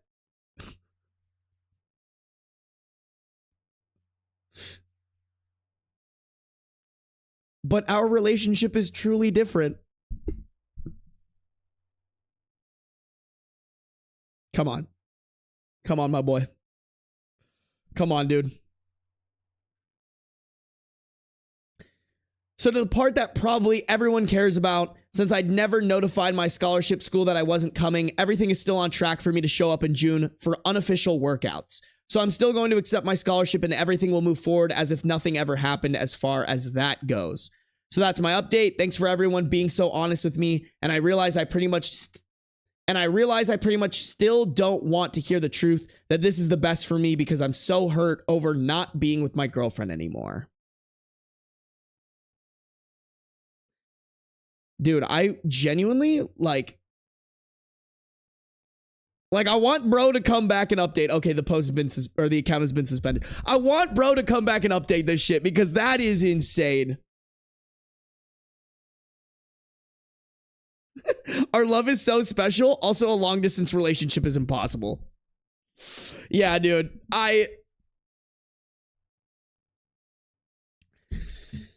If you are in high school, don't dictate, even if you're graduating college, like, don't let a significant other dictate your life. I truly believe that. At the age of 18, that applies. And I think at the age of 22, if you're stereotypically graduating college, you should not let significant others dictate the direction of your life like that. Because like people were saying, it harbors resentment on both sides. It's not healthy, like, for any relationship. And it also just, like, shouldn't be how you operate. That is a complication in life that your relationship is creating.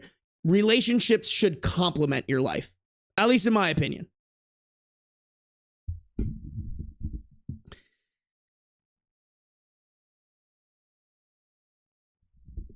Don't let dick dictate your life. You're right. You're totally right.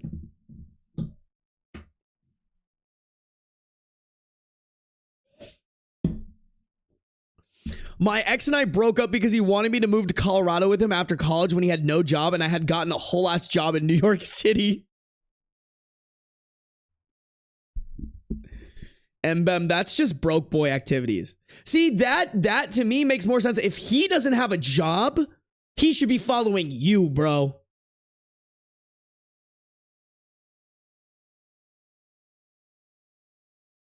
Like, that's insane.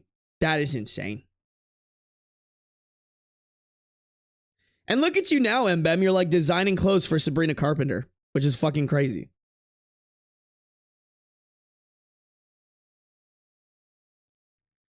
I got him a full ride scholarship to college. How the fuck did you do that, Mbem?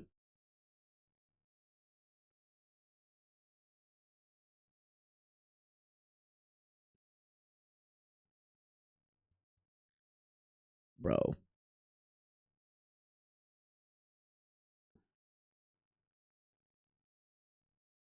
Wait, what? I didn't know that there were a lot of teens committing murder. What the fuck? Dude, y'all got crazy lore in chat. What the fuck? Why my chat always have the most insane lore? We will have to do a video that's like Sarby reacts to viewers' lore or viewer confessions. I feel like that'd be fun. I do want to do that, guys. I just genuinely do not have time. Once my editor is taking on the full brunt of my videos, we are off to the fucking races. But until that happens, I gotta like chill a little bit, you know? A lot of me grinding and doing his applications, bro, that is fucked, Mbem. I feel like that would be a turnoff for me, bro. Like if I had to do, like I don't mind helping partners with shit, don't get me wrong. But if I had to like do everything for them like that, I could just see myself getting so sick of that.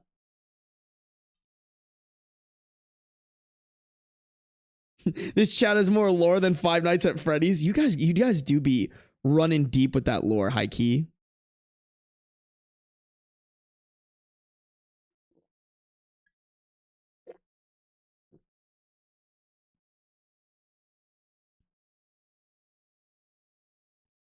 My dad smoked pot with Ted Bundy a couple times. Damn. What the fuck? Not as deep as your piss kink lore. You can't do that to me, Tabby. Sick typo. Hey, Meese man. Good to see you. Thanks for popping in. I appreciate it. Y'all got some crazy ass lore, chat. Y'all crazy in chat. All right. Y'all, we got to keep going. We've got to keep going. Bum. All right. I don't even know if, okay, this one's not super long. Okay, this one's relatively long, but not really because it's just spaced out. Funny. Okay. Chat, y'all know the drill. Guys, if you're on YouTube, by the way, thank you guys for being here. We got 117 concurrent viewers on YouTube. If you guys are one of those 117, we only have 106 likes. I feel like, chat, we could get that up to like 110, 115. If y'all could like up the stream, that'd be greatly appreciated. Hit that subscribe button if you haven't subscribed. If you're on the if you're on the Twitch, make sure you're following and you have those post noties on. All right, chat? Okay? Alrighty. Am I wrong for no longer cooking for my wife after she drunkenly admitted she wished her male coworker could cook for her instead? Original post, February 26th, 2025. My wife and I have been married for 7 years and together for 10. A couple years ago, my wife had a male coworker who used to cook for the office often. My wife used to always rave about his food, and it admittedly made me insecure, also because he looked like a Greek model. I had also started cooking for my wife around that time. I was never a serious cook, but I decided to give it a shot. Aw, wait, that's cute. That's fucking cute of him. What the fuck? Like, oh, she enjoys... Well, also, maybe it's a jealousy thing. I mean, but still, it's kind of cool to see a guy be like, oh, my wife enjoys this from another guy who isn't me. Maybe I should try this. Prior to then, I only used to cook basic food, but I decided to try cooking complex meals. However, a lot of times it didn't come out great. My wife used to help me, but I never was serious about it. Okay. Well, maybe he's not as great as we thought then. I don't know. One night my wife was drunk and we had just had a beef Wellington I had to cook. Oh, sorry. One night my wife was drunk and we had just had a beef Wellington I had cooked. It was sort of a disaster and my wife and I were both laughing about it. However, my wife then drunkenly admitted she wished her male coworker could cook for her every day. I didn't fully grasp what she was saying as I was really drunk, but my wife realized what she said and apologized. I told her it was all right and that it was probably some attempt at a joke. However, the next day, I grasped what she was saying and I felt really deflated.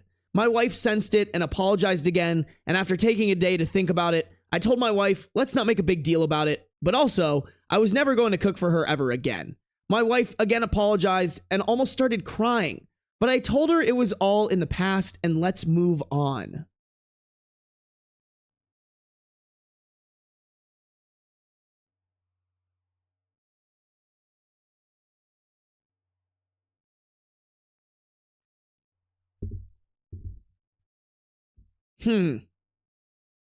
Hold on, let me finish this one. It's been 2 years since then, and my wife and mine's relationship is stronger than ever. Over the past couple of years, I have also spent a lot of time taking cooking lessons from my sister, who's a really good cook. I learned that cooking just takes a lot of consistent practice, and you can't just learn it over the internet. You need to acquire the skill. And I can now confidently say I'm a much better cook than I was a couple years ago. I cook for friends and for my family or my wife's family when they come over. The food I'm the most proud of, and which I got a lot of compliments on, is the Valencian paella I made when my wife's family came over for Christmas. I know I probably fucking butchered that, chat. I don't want to hear it. I don't want to hear it. I don't need some Italian motherfucker coming in here. Actually, it's pronounced no. However, in spite of the progress I made, I can't find it in me to cook for my wife alone. I still remember the hurt and insecurity I felt a couple of years ago. My wife even stopped speaking to and taking food from the coworker after that incident, and the coworker has even left the company since. But I still can't find it in me to cook a romantic dinner for my wife. My wife has asked me a few times and she says she's willing to do anything to repent or take accountability, but I tell my wife I've already forgiven her a couple of years ago. It's just that I cannot mentally bring myself to ever cook for her. Am I wrong? Okay, what did the wife exactly say? I think I need to digest this. My wife then drunkenly admitted she wished her male coworker could cook for her every day.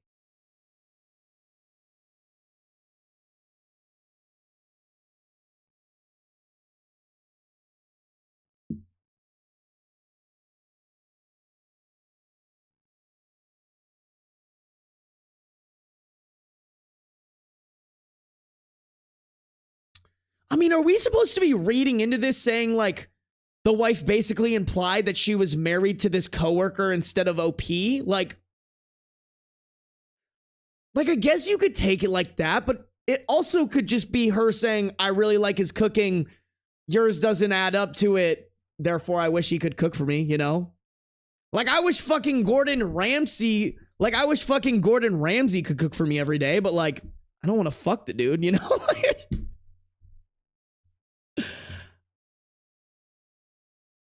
Also, guys, my brain, and granted, I don't think like most dudes, I feel like most guys do not think the way that I think. My brain was like, bro, if she enjoys this guy's cooking so much, go up to bro and be like, what do I gotta do for you to teach me how to cook like you do? So that I can make a meal for my wife that is on par with the way that you would cook. You guys see what I'm saying? Like, that in my head is the solution, chat. Like, I would be on my knees begging this man to teach me how to cook if that meant that my wife enjoyed my cooking more. You know? That's what I'm thinking. I just think this whole thing, like, OP let this snowball into a major insecurity. You know?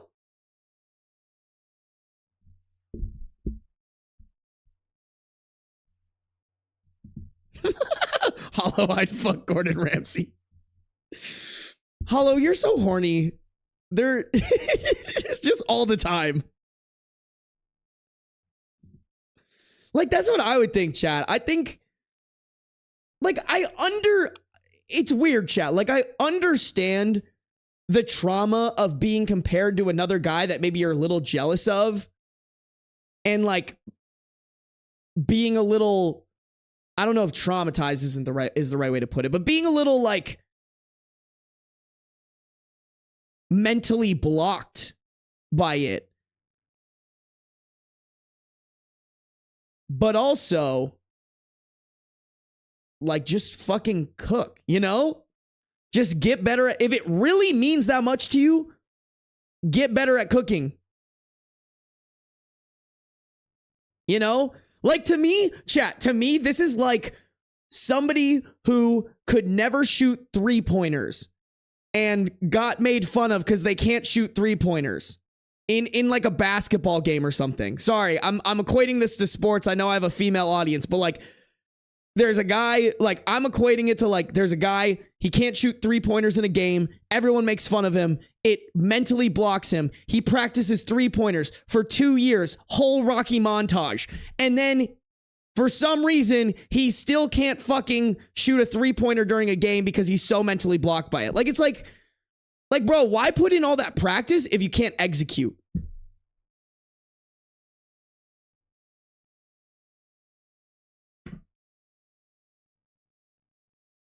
Yeah, I don't think he doesn't want to cook because he will cook for other people. I don't think this is he doesn't want to cook. He clearly learned how, and he does it for his wife's family all the time. He just can't do it one-on-one. So I don't think this is an incompetent man thing. I think he's just like I do think there's sometimes things in life, chat, where it's like, all right, bro, get the fuck over it. I think this is one of them. Me personally, I just think bro needs to get over it. He needs to get over, like, okay, your wife said one time 2 years ago that she wished another guy who was better at cooking than you said that, she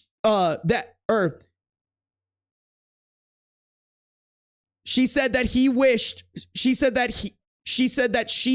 he would cook for her every day. Okay? That hurt you. I'm sorry about that, bro, but it's been 2 fucking years. You've gotten better, and it clearly means something to your wife for you to make this dinner for her. Just fucking make it. You know? Yeah, Joe, I like what you said. It's a tantrum now. It is a tantrum. He's just throwing a tantrum. He's just being a whiny baby boy about it.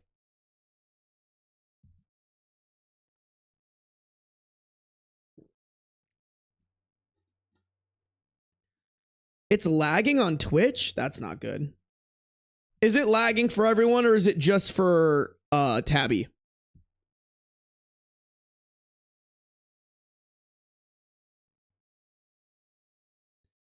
Is it lagging on Twitch, y'all?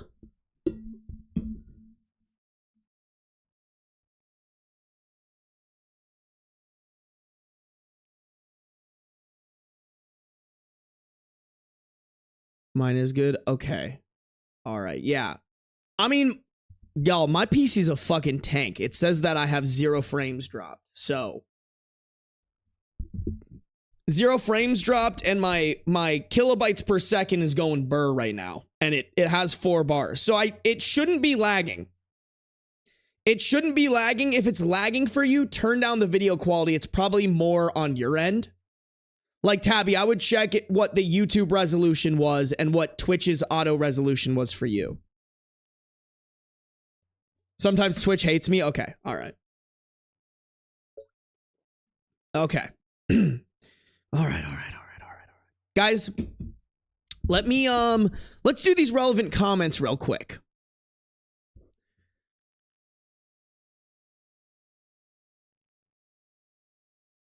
Okay. Relevant comments. Commenter 1. Like others have said, it's time to put it behind you. Your wife made the effort and has been holding on to the pain of resentment you feel for her for years now. You've grown as a cook. Now it's time to grow emotionally and come together with your wife. Your wife yearns to be close to you. OOP, I am very emotionally close with my wife. It's just with this specific aspect, I can't bring myself to do it. My wife almost destroyed my love for cooking a couple years ago when she made that comment, but I was thankfully able to get over her comment. My sister said if you're emotionally vulnerable about something with someone and they shit all over it, never ever repeat that mistake again, no matter how tempting it may be. No matter how tempting it might be. She also taught me cooking provided I kept my... Whoa. She also taught me cooking provided I kept my word that I would never cook for my wife again. So even though I love my wife a lot, my conscience will not allow me to cook for my wife. What a fucking weird thing for the sister to push. I don't fuck with that. I think that's stupid as fuck. Like, yeah, don't get me wrong. Did the wife fuck up a little bit? For sure. Also, my wife almost destroyed my love for cooking a couple years ago. Like, did you really love it that much? I had also started cooking for my wife around that time. I was never a serious cook, but I decided to give it a shot. I don't know, dog. That doesn't sound like you really loved it to me. You know? It sounds like you were like, oh, this Greek goddess, not Greek goddess, this Greek model-looking man is making my wife food that she enjoys. And now I, as the alpha male, have to also cook food for her. Like, dumb. Dumb and L sister. For real, for real.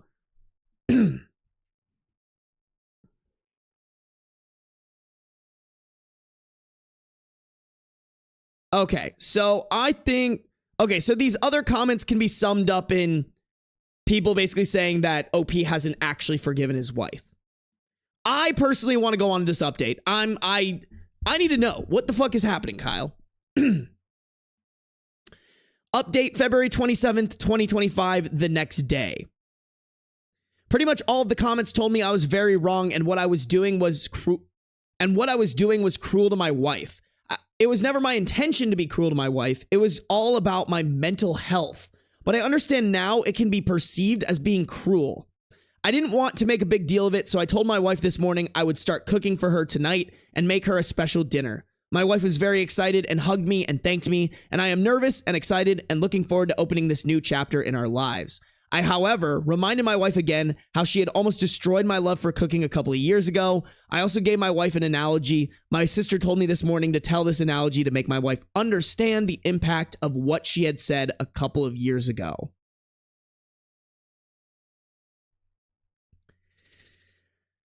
This sister has too much of a grip on this relationship. Me personally, it sounds like homegirl has her arm. It sounds like homegirl has her arm pretty far down the fucking cookie jar in this relationship. Like,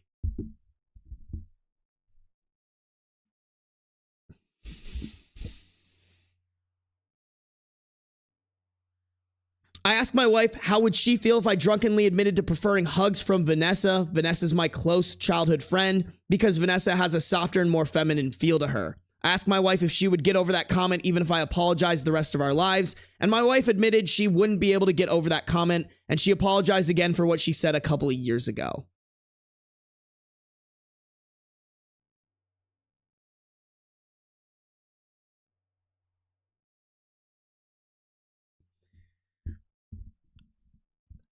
I don't know if I fuck with this. I don't know if I fuck with this comment, chat. Or I don't know if I fuck with this analogy. One is like a physical touching that can imply feelings and emotions that you should only feel for your wife. And the other one, the real one, is fucking food.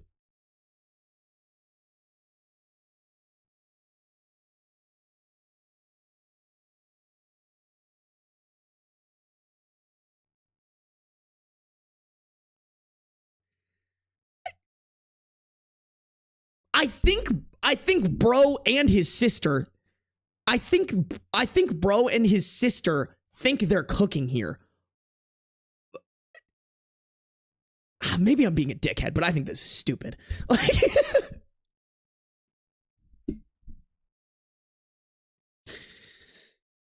but having said all of that, I'm really excited about tonight. I plan on making my wife lemon butter lobster risotto and serve it with a glass of white wine. I hope to make it as romantic as possible, and I hope it comes out good. That's probably my final update. Thank you for all the advice.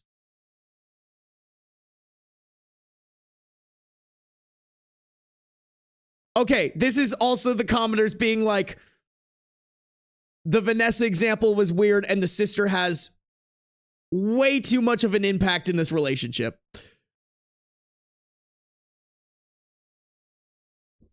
Yeah, okay, and it's also people having a problem with that analogy. Okay, I'm glad I'm not the only one, bro.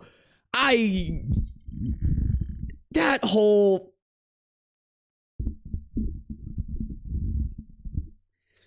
Listen, I see some of y'all in comment. I see some of you... Okay, listen, I see some of y'all in the...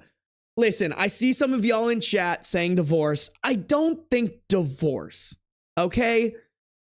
I think this sister is not a great voice in the ear for this relationship, and OP needs to realize that.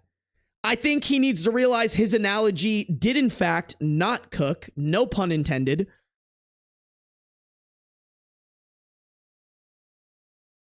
I mean, he got over it and now he's finally cooking for her. I just like we got the outcome, you know, like he overcame the thing that was the point of this post, but I just can't wrap my head around the fact that he, like everything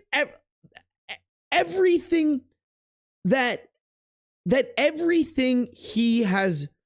everything that he brought up in the update was just like wrong. It was just wrong, and there were a lot of red flags. Do I think it's divorce worthy? No. But I do think he needs to seek some therapy.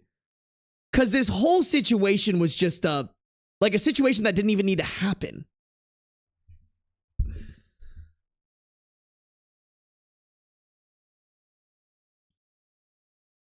He's been vindictive and manipulative for 2 years. What's to say he won't do it again? That's a good point, actually, Judas. And also, like, I'm just not fucking with the sister being like the puppet master here.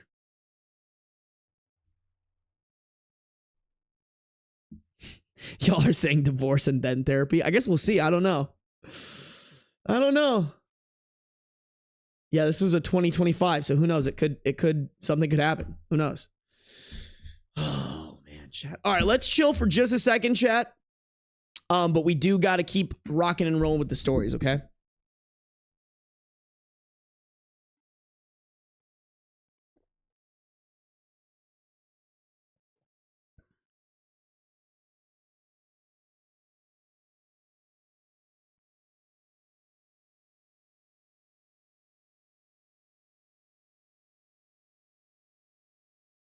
We need to put the therapy emote in there. I know, that's my bad, guys.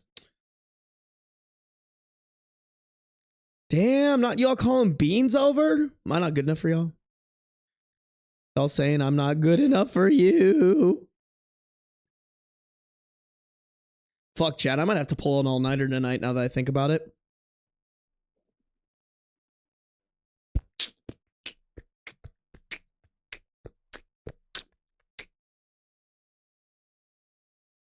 Maybe not. I don't know. Does your water bottle say MILF? Yeah. Man, I love field work.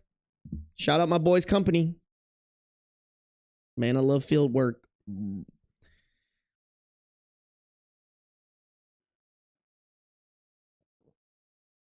Hey, see you guys. I'll pull a full all-nighter with y'all while I have tomorrow off. Yeah, but I have to, let's see, I have to edit, I have to pack, I have to make sure everything with beans is good to go. I actually don't know if this will be an all-nighter thing, but you know what, guys? I think we should continue reading because I got to wrap this stream up in like 30 minutes. All right. In under 30 minutes. Hold on. Let me go get some more water real quick and then we'll get going. Good night, Yetta.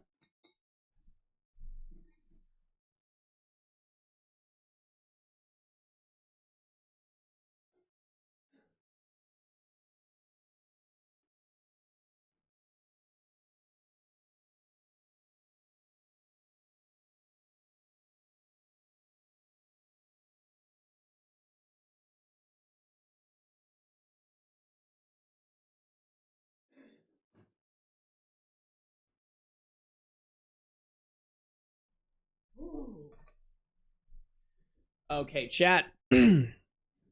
we gotta rock and roll here, guys. We've got to rock and roll. Bum, ba-dum, bum. All right. Y'all know the drill. If you're on the YouTube, like up the stream. We got 123 people in here, 118 likes. All I'm going to ask of you guys, 2 people, if y'all could like up the stream, be greatly appreciated.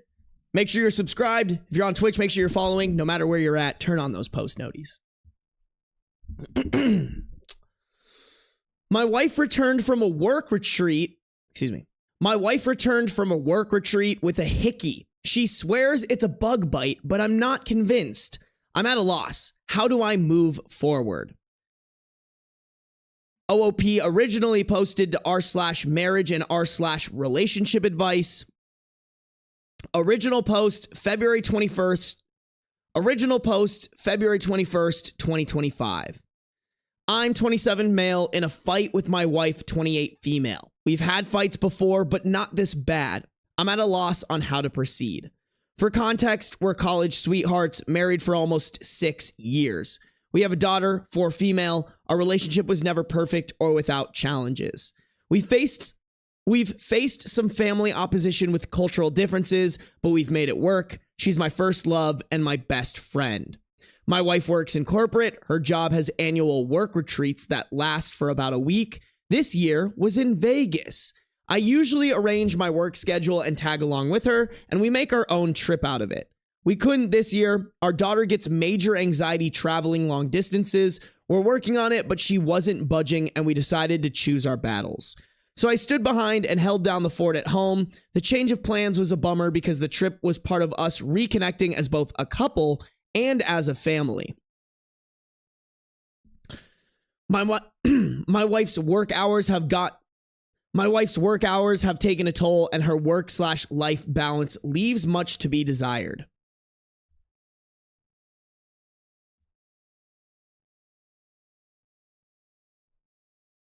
Okay.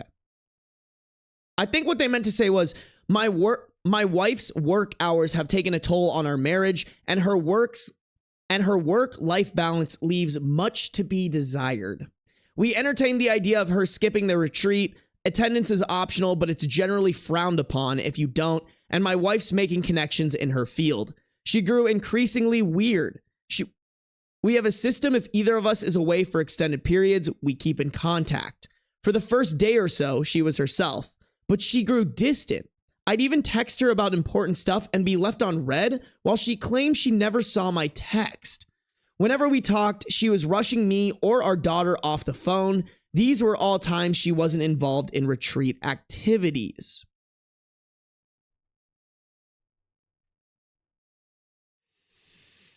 We were supposed to have a mini birthday celebration for our daughter over FaceTime. Our daughter was excited. It was something my wife promised her because the retreat overlapped her actual birthday. But my wife backed out because she had people up in her room after a seminar.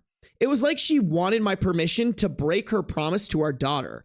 I told her I wasn't offering that nor making her keep her word.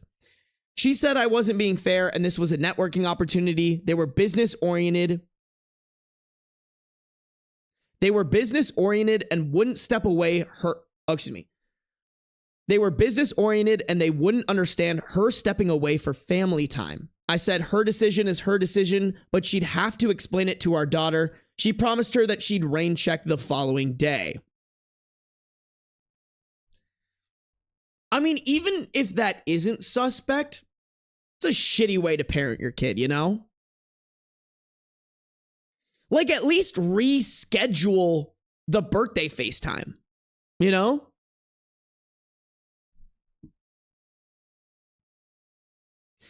Our daughter didn't understand and cried. My wife ended up hanging up and leaving me to comfort our daughter alone. The whole incident rubbed me the wrong way. I didn't like it. She didn't keep her word for the rain check either. She was documenting the retreat on social media. One coworker, 23 male, was almost in every pic/video attached to her hip. In one pic, he had his arm too comfortably around her, in my opinion. He's a recent hire in my wife's department. She was asked to oversee him. I don't like the guy. He doesn't know boundaries. Once, in response to a work assignment, he texted my wife that she's actually the kind of woman he needs to keep him in check. My wife had brushed it off. She feels bad for him because he's not fitting in. She took him under her wing during his first retreat with the team. If I'd questioned, she'd say she was tired or networking. There was always something, but I've seen her at these retreats. This wasn't like her. She was just off. The day before her return home, she complained about a bruise on her neck. She stressed it was a bug bite. I didn't actually see the bruise until she came home. I instantly thought it was a full-on hickey. She kind of brushed it off after making a big deal of it over the phone. I didn't push because our daughter was present. But when I was able to confront her, she clung to her bug bite claim. When I kept pushing, she asked what I was trying to imply. I outright said I believed she had a hickey. I didn't believe she was being honest with me. We had it out then. She was offended and pissed at the accusation. Infidelity has always been a sore topic. Her family has a history of infidelity. So we had a pretty bad fight, and she accused me of looking to pick a fight due to the incident with our daughter's birthday. I told her it had nothing to do with that and everything to do with a hickey on her neck. The fight ended in an impasse. We're still not recovered. She swears it's a bug bite, but I'm not convinced. I've always trusted my wife. I never doubted her, but the bruise doesn't look like a bug bite. It looks like a hickey. I only feel more strongly when I consider how distant and weird she was during the Vegas trip. During the Vegas retreat. Now she's wearing turtlenecks ever since, and we're caught between arguing and her dousing our daughter and me with affection. Communication usually prevails for us, but not now. I think my accusation pushed us to a new level of argument. I'm at a loss here. I really need outside perspectives. How do I move forward?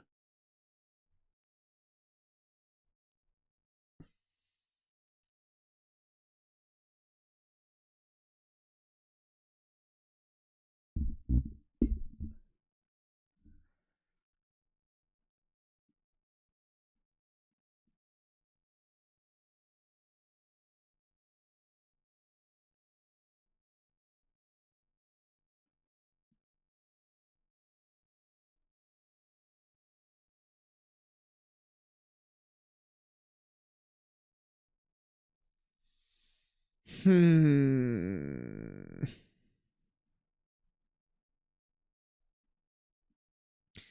I feel like I want a picture of this hickey to really decide. Like,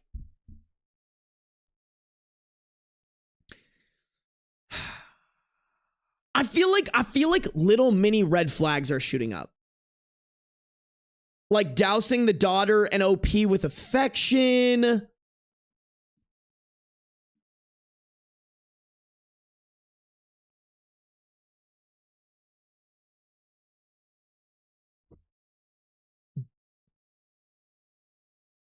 Being distant during the action. Being distant and not very communicative during the retreat. Even missing her daughter's FaceTime birthday FaceTime call is rubbing me the wrong way. I'm trying to decide if OP should go all in on this, you know?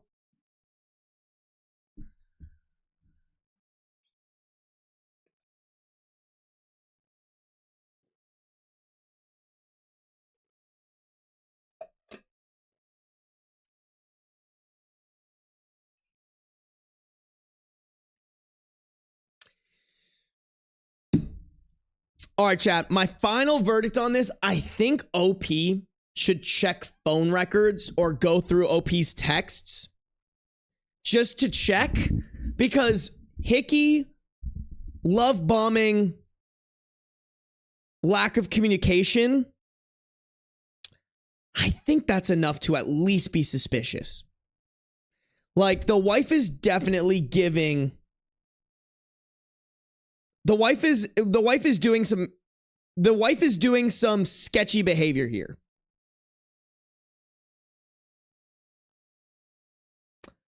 Yeah.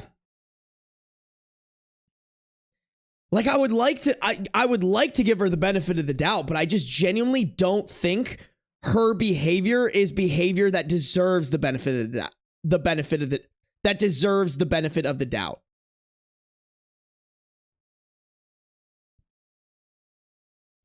Yeah, her being a bad mom is such a turnoff for me. That's what I'm thinking.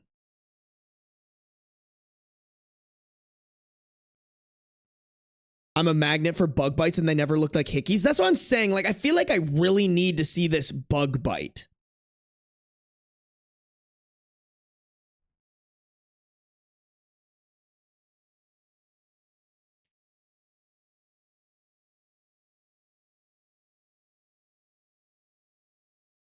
Even if she didn't cheat, she sucks. I think I could definitely get behind that mime. She's not really a good mother, and she's also kind of like gaslighting OP a little bit. She was offended and pissed at the accusation. Like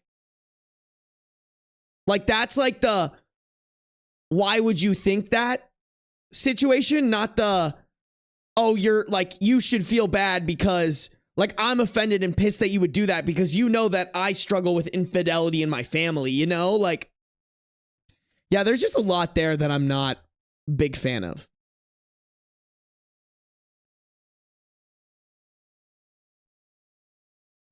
What kind of bug bite looks like a hickey? That's what I'm wondering too.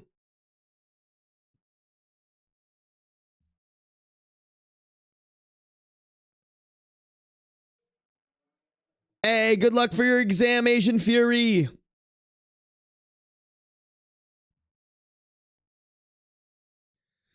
Okay, hold on. Let's read some of these relevant comments, you guys. I'm very curious.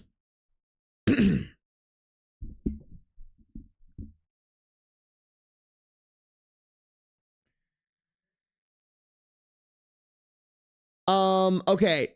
Relevant comments. First comment, did she show you her phone or provide any proof that could support her innocence or just dismiss you? No, I haven't had access to her phone. We usually have an open phone policy, but it's not something we've ever really done. I'm sure it'll be another argument. That was OOP's response. Sorry, I might not have said that.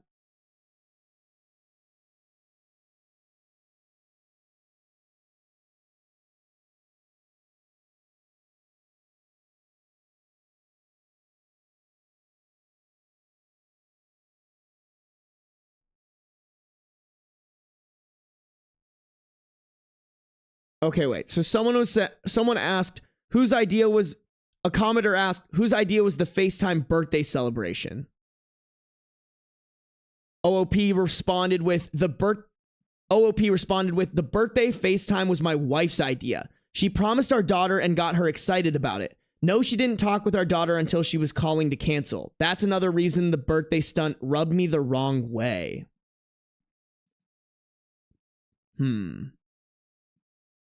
Okay. And then this is a comment and then this is OOP responding to a deleted comment. Yeah, you don't get to disconnect from being a parent, especially to a minor for extended holidays. You certainly don't ghost them on their birthday, and when you promise to do something special for them and got the child excited about it, or hang up on them while they're crying. I'm not insecure. My wife's gone on the retreats before. We both work outside the home and have the caring of our daughter. We both work outside the home and care for our daughter. So it's not an imbalance. My wife's work/life balance is out of sorts. She's in the company of other adults plenty. I've been with my wife on these retreats and other social events. I know how she is. She was off this entire trip.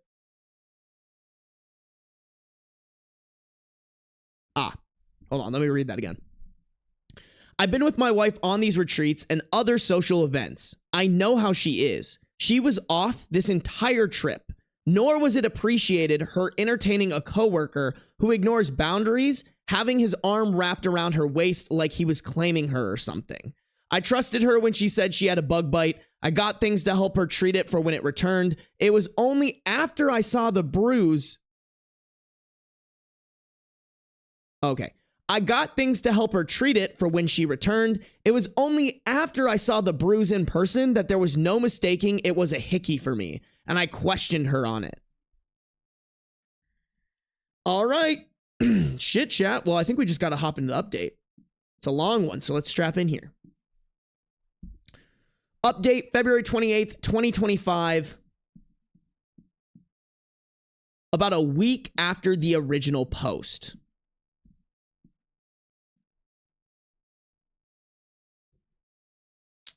It took a while for my wife and me to have a real conversation about the bruise on her neck. We were stuck between arguing and her showering our daughter and me with affection. I rarely saw the bruise because she was turtlenecked up, but I did note the healing process from reddish purple to yellow. There wasn't any more discussion about the Vegas retreat. She made it clear she was done talking about it and that she shouldn't need to defend herself to her husband.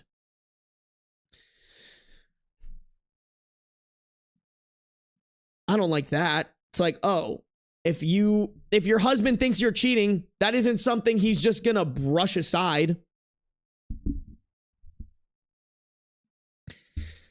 I told her she could do whatever she wanted, but I was done being treated like an idiot and I wasn't sharing a bed with someone I couldn't trust. So I moved into the guest room. Communication stopped. The silences were palpable. Even our daughter noticed. I'm not proud of that. I tried keeping her out of fights.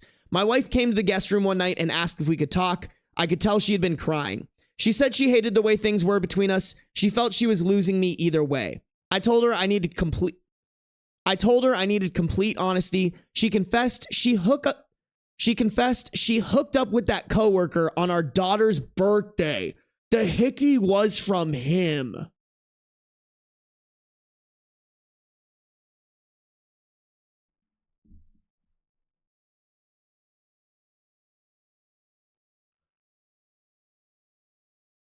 So you cheated on your husband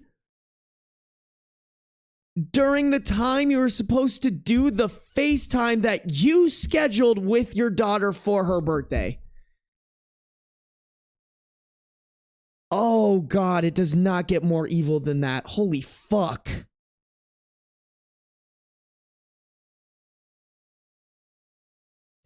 She was lost in the heat of the moment and didn't realize he was sucking so hard on her neck. Oh yeah, because that's the problem with this whole issue. By her account, they made out while doing some on top of the clothes stuff, and then he went down on her. It stopped there because he called her by a nickname that I affectionately call her. It snapped her back to the reality of her actions. She went to splash water on her face and saw the hickey. The guy made light of it and made a joke about the hickey being her souvenir. She blew up on him and kicked him out of her suite. Part of the reason she was avoiding me was out of guilt. She said she's coming clean because she doesn't want to hide things anymore. I asked her why she cheated. What was it about the guy that she deemed worthy of risking everything? She claimed it wasn't him specifically, nor is she unhappy with our marriage. She doesn't really know how to explain it, but a part of her feels broken. The more she looks in the mirror, the more she sees her dad, 57 male, a cycle of being consumed with work, distant from her child, and the infidelity he put her mom, 55 female, through. She said her family never talked about anything openly and how when she was growing up, my mother-in-law never addressed anything with her.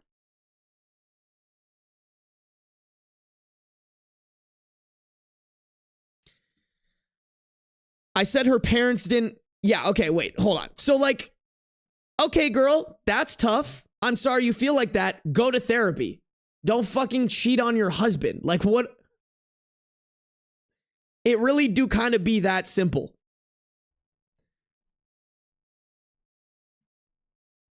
I said her parents didn't make her cheat. She chose to party up with a guy who constantly disrespected our relationship. These were all her decisions, and she at any point could have chosen our family. She agreed. She wants to blame her parents, but realizes this is on her. She apologized for cheating and for entertaining the guy's advances. She said she'll do whatever it takes to repair, go to HR, quit her job, counseling, anything. She wants to make everything right. I told her I don't know what right looks like or if that's possible for us anymore. I knew we had our problems, but I thought there wasn't anything we couldn't talk about. Oh, excuse me. But I thought there wasn't anything we couldn't talk out.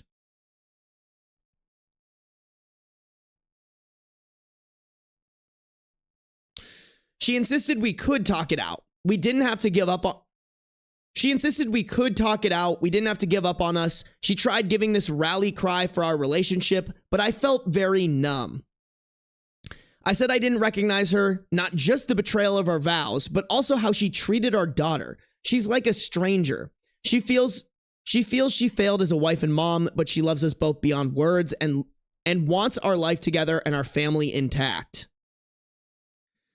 Damn girl should have thought about that before you were sticking your tongue down homeboy's throat. Like,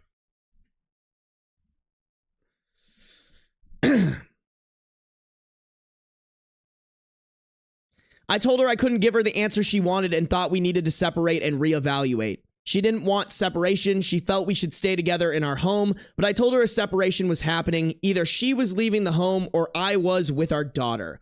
She consented to leaving so as to not...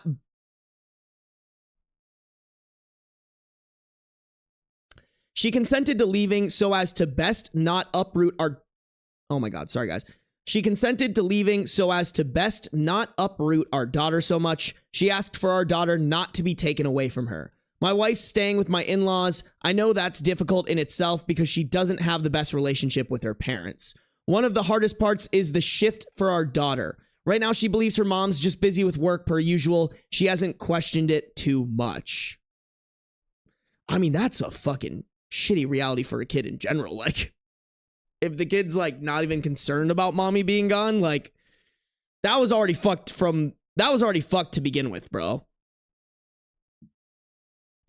My mother-in-law called the other day. She made no excuses for my wife, but she's advocating for us to work through it.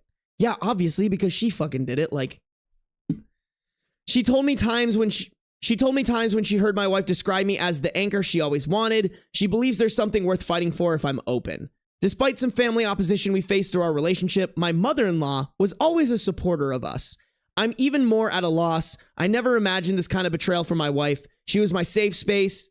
She was my safe place. I feel numb yet broken. I'm in love with her. That hasn't changed, but I don't see myself, her, our relationship, or our family the same. Everything's more tense because it's fresh. I think this period of separation is for the best. I'm not sure about divorce. I haven't let myself fully go there. I'm not set either way. I don't know where things go from here, but I'm focusing on our daughter and taking things one step at a time. I feel that's all I can do right now.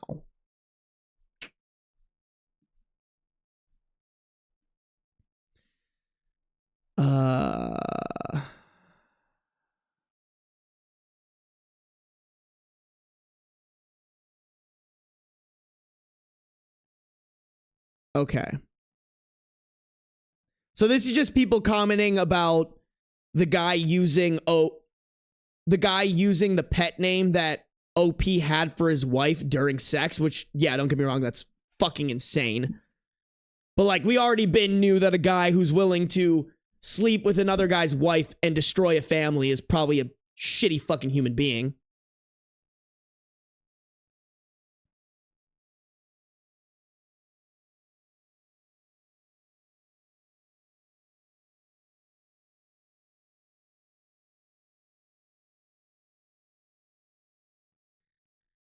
Okay, I think this is actually kind of important too. A commenter asked, how close was the colleague to her to know her nickname that you use? And why did she let him this close to her literally and figuratively? OOP, at the time, I knew they had a friendship. She was asked to mentor him as he joined her department. So she took him under the wing and was supposed to be showing him the ropes. They would text and stuff and he would cross boundaries. His texts increasingly read like a guy fishing for an opportunity. My wife shut the idea down as not even a factor for her, and I chose to trust my wife because I never had a reason to doubt her before. As far as the nickname, it was something only I called her, but it wasn't like a secret thing. I called her by it in front of others and our daughter. She claims the guy overheard me say it when she had me on the speaker once and he asked her about it after. Yeah, just, okay. A lot of people with questions about this nickname. I mean, y'all know my opinions on this shit. You know? I think as soon as someone cheats, trust goes out the window. And I think it's better for everybody to just move on. Because what? OOP takes the wife back. And OOP constantly has issues with worrying about where his wife is when he's not there, who she's with, is she cheating again? You know, like those are never going to go away. Even if that maybe gets not as bad, OP's always going to be thinking about that. And on top of that, the wife is now going to be a little bit shackled, you know? Like there's going to have to be things in place in this marriage that might be like that to relieve that, like, doesn't give her as much privacy as she had before and as much freedom. But like, in order for OP to feel confident and secure about this relationship, he might need to have her location all the time, be able to call her whenever and like check on what she's doing, check her text messages, check her social media. Like, I don't think that's extremely healthy at all. I don't think it's healthy. I think it's not, I think your best bet is to cut your losses and move on.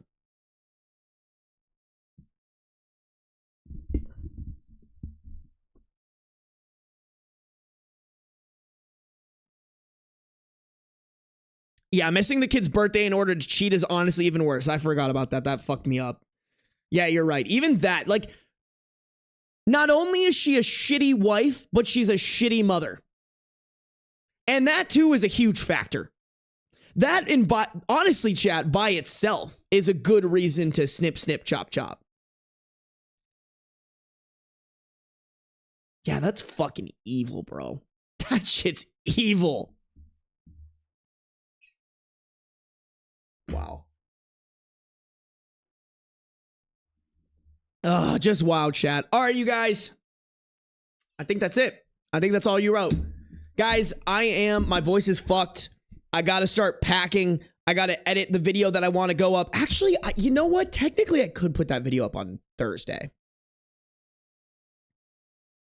We'll see. We'll see, chat. Yeah, maybe I'll work on it actually on the airplane tomorrow. I'll just have to make sure I transfer everything over to my computer or onto my laptop. Sorry, guys. I'm talking to myself here. Guys, thank you guys for tuning in for the stream. Look at that. A light little 4-hour stream. Y'all know how we do here. Y'all know how we do it. You guys, no streams until I don't get back until the 17th. So maybe I'll go live on my phone impromptu, but no Reddit streams or anything like that. Okay? No, plan on no streams for those 5 days. And then actually, let me check what time my flight gets back on Monday. I think it's in the evening, if I'm remembering correctly.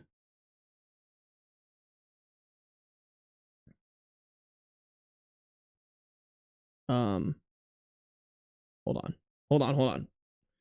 Where is it? Oh, here we go. Okay, it's not until the evening. So yeah, guys, just plan the first stream back will be on that Tuesday. All right, guys? First stream back will be on that Tuesday. I appreciate y'all. Thank you guys for tuning in the stream. I will see you guys. Make sure you're in the Discord, all right? Discord is pinned at the top of both Twitch and YouTube chats. I want to see you in there. That's how you can get notified when I go live. I appreciate you guys. Love you guys. Enjoy your week. I will see you when I'm back from this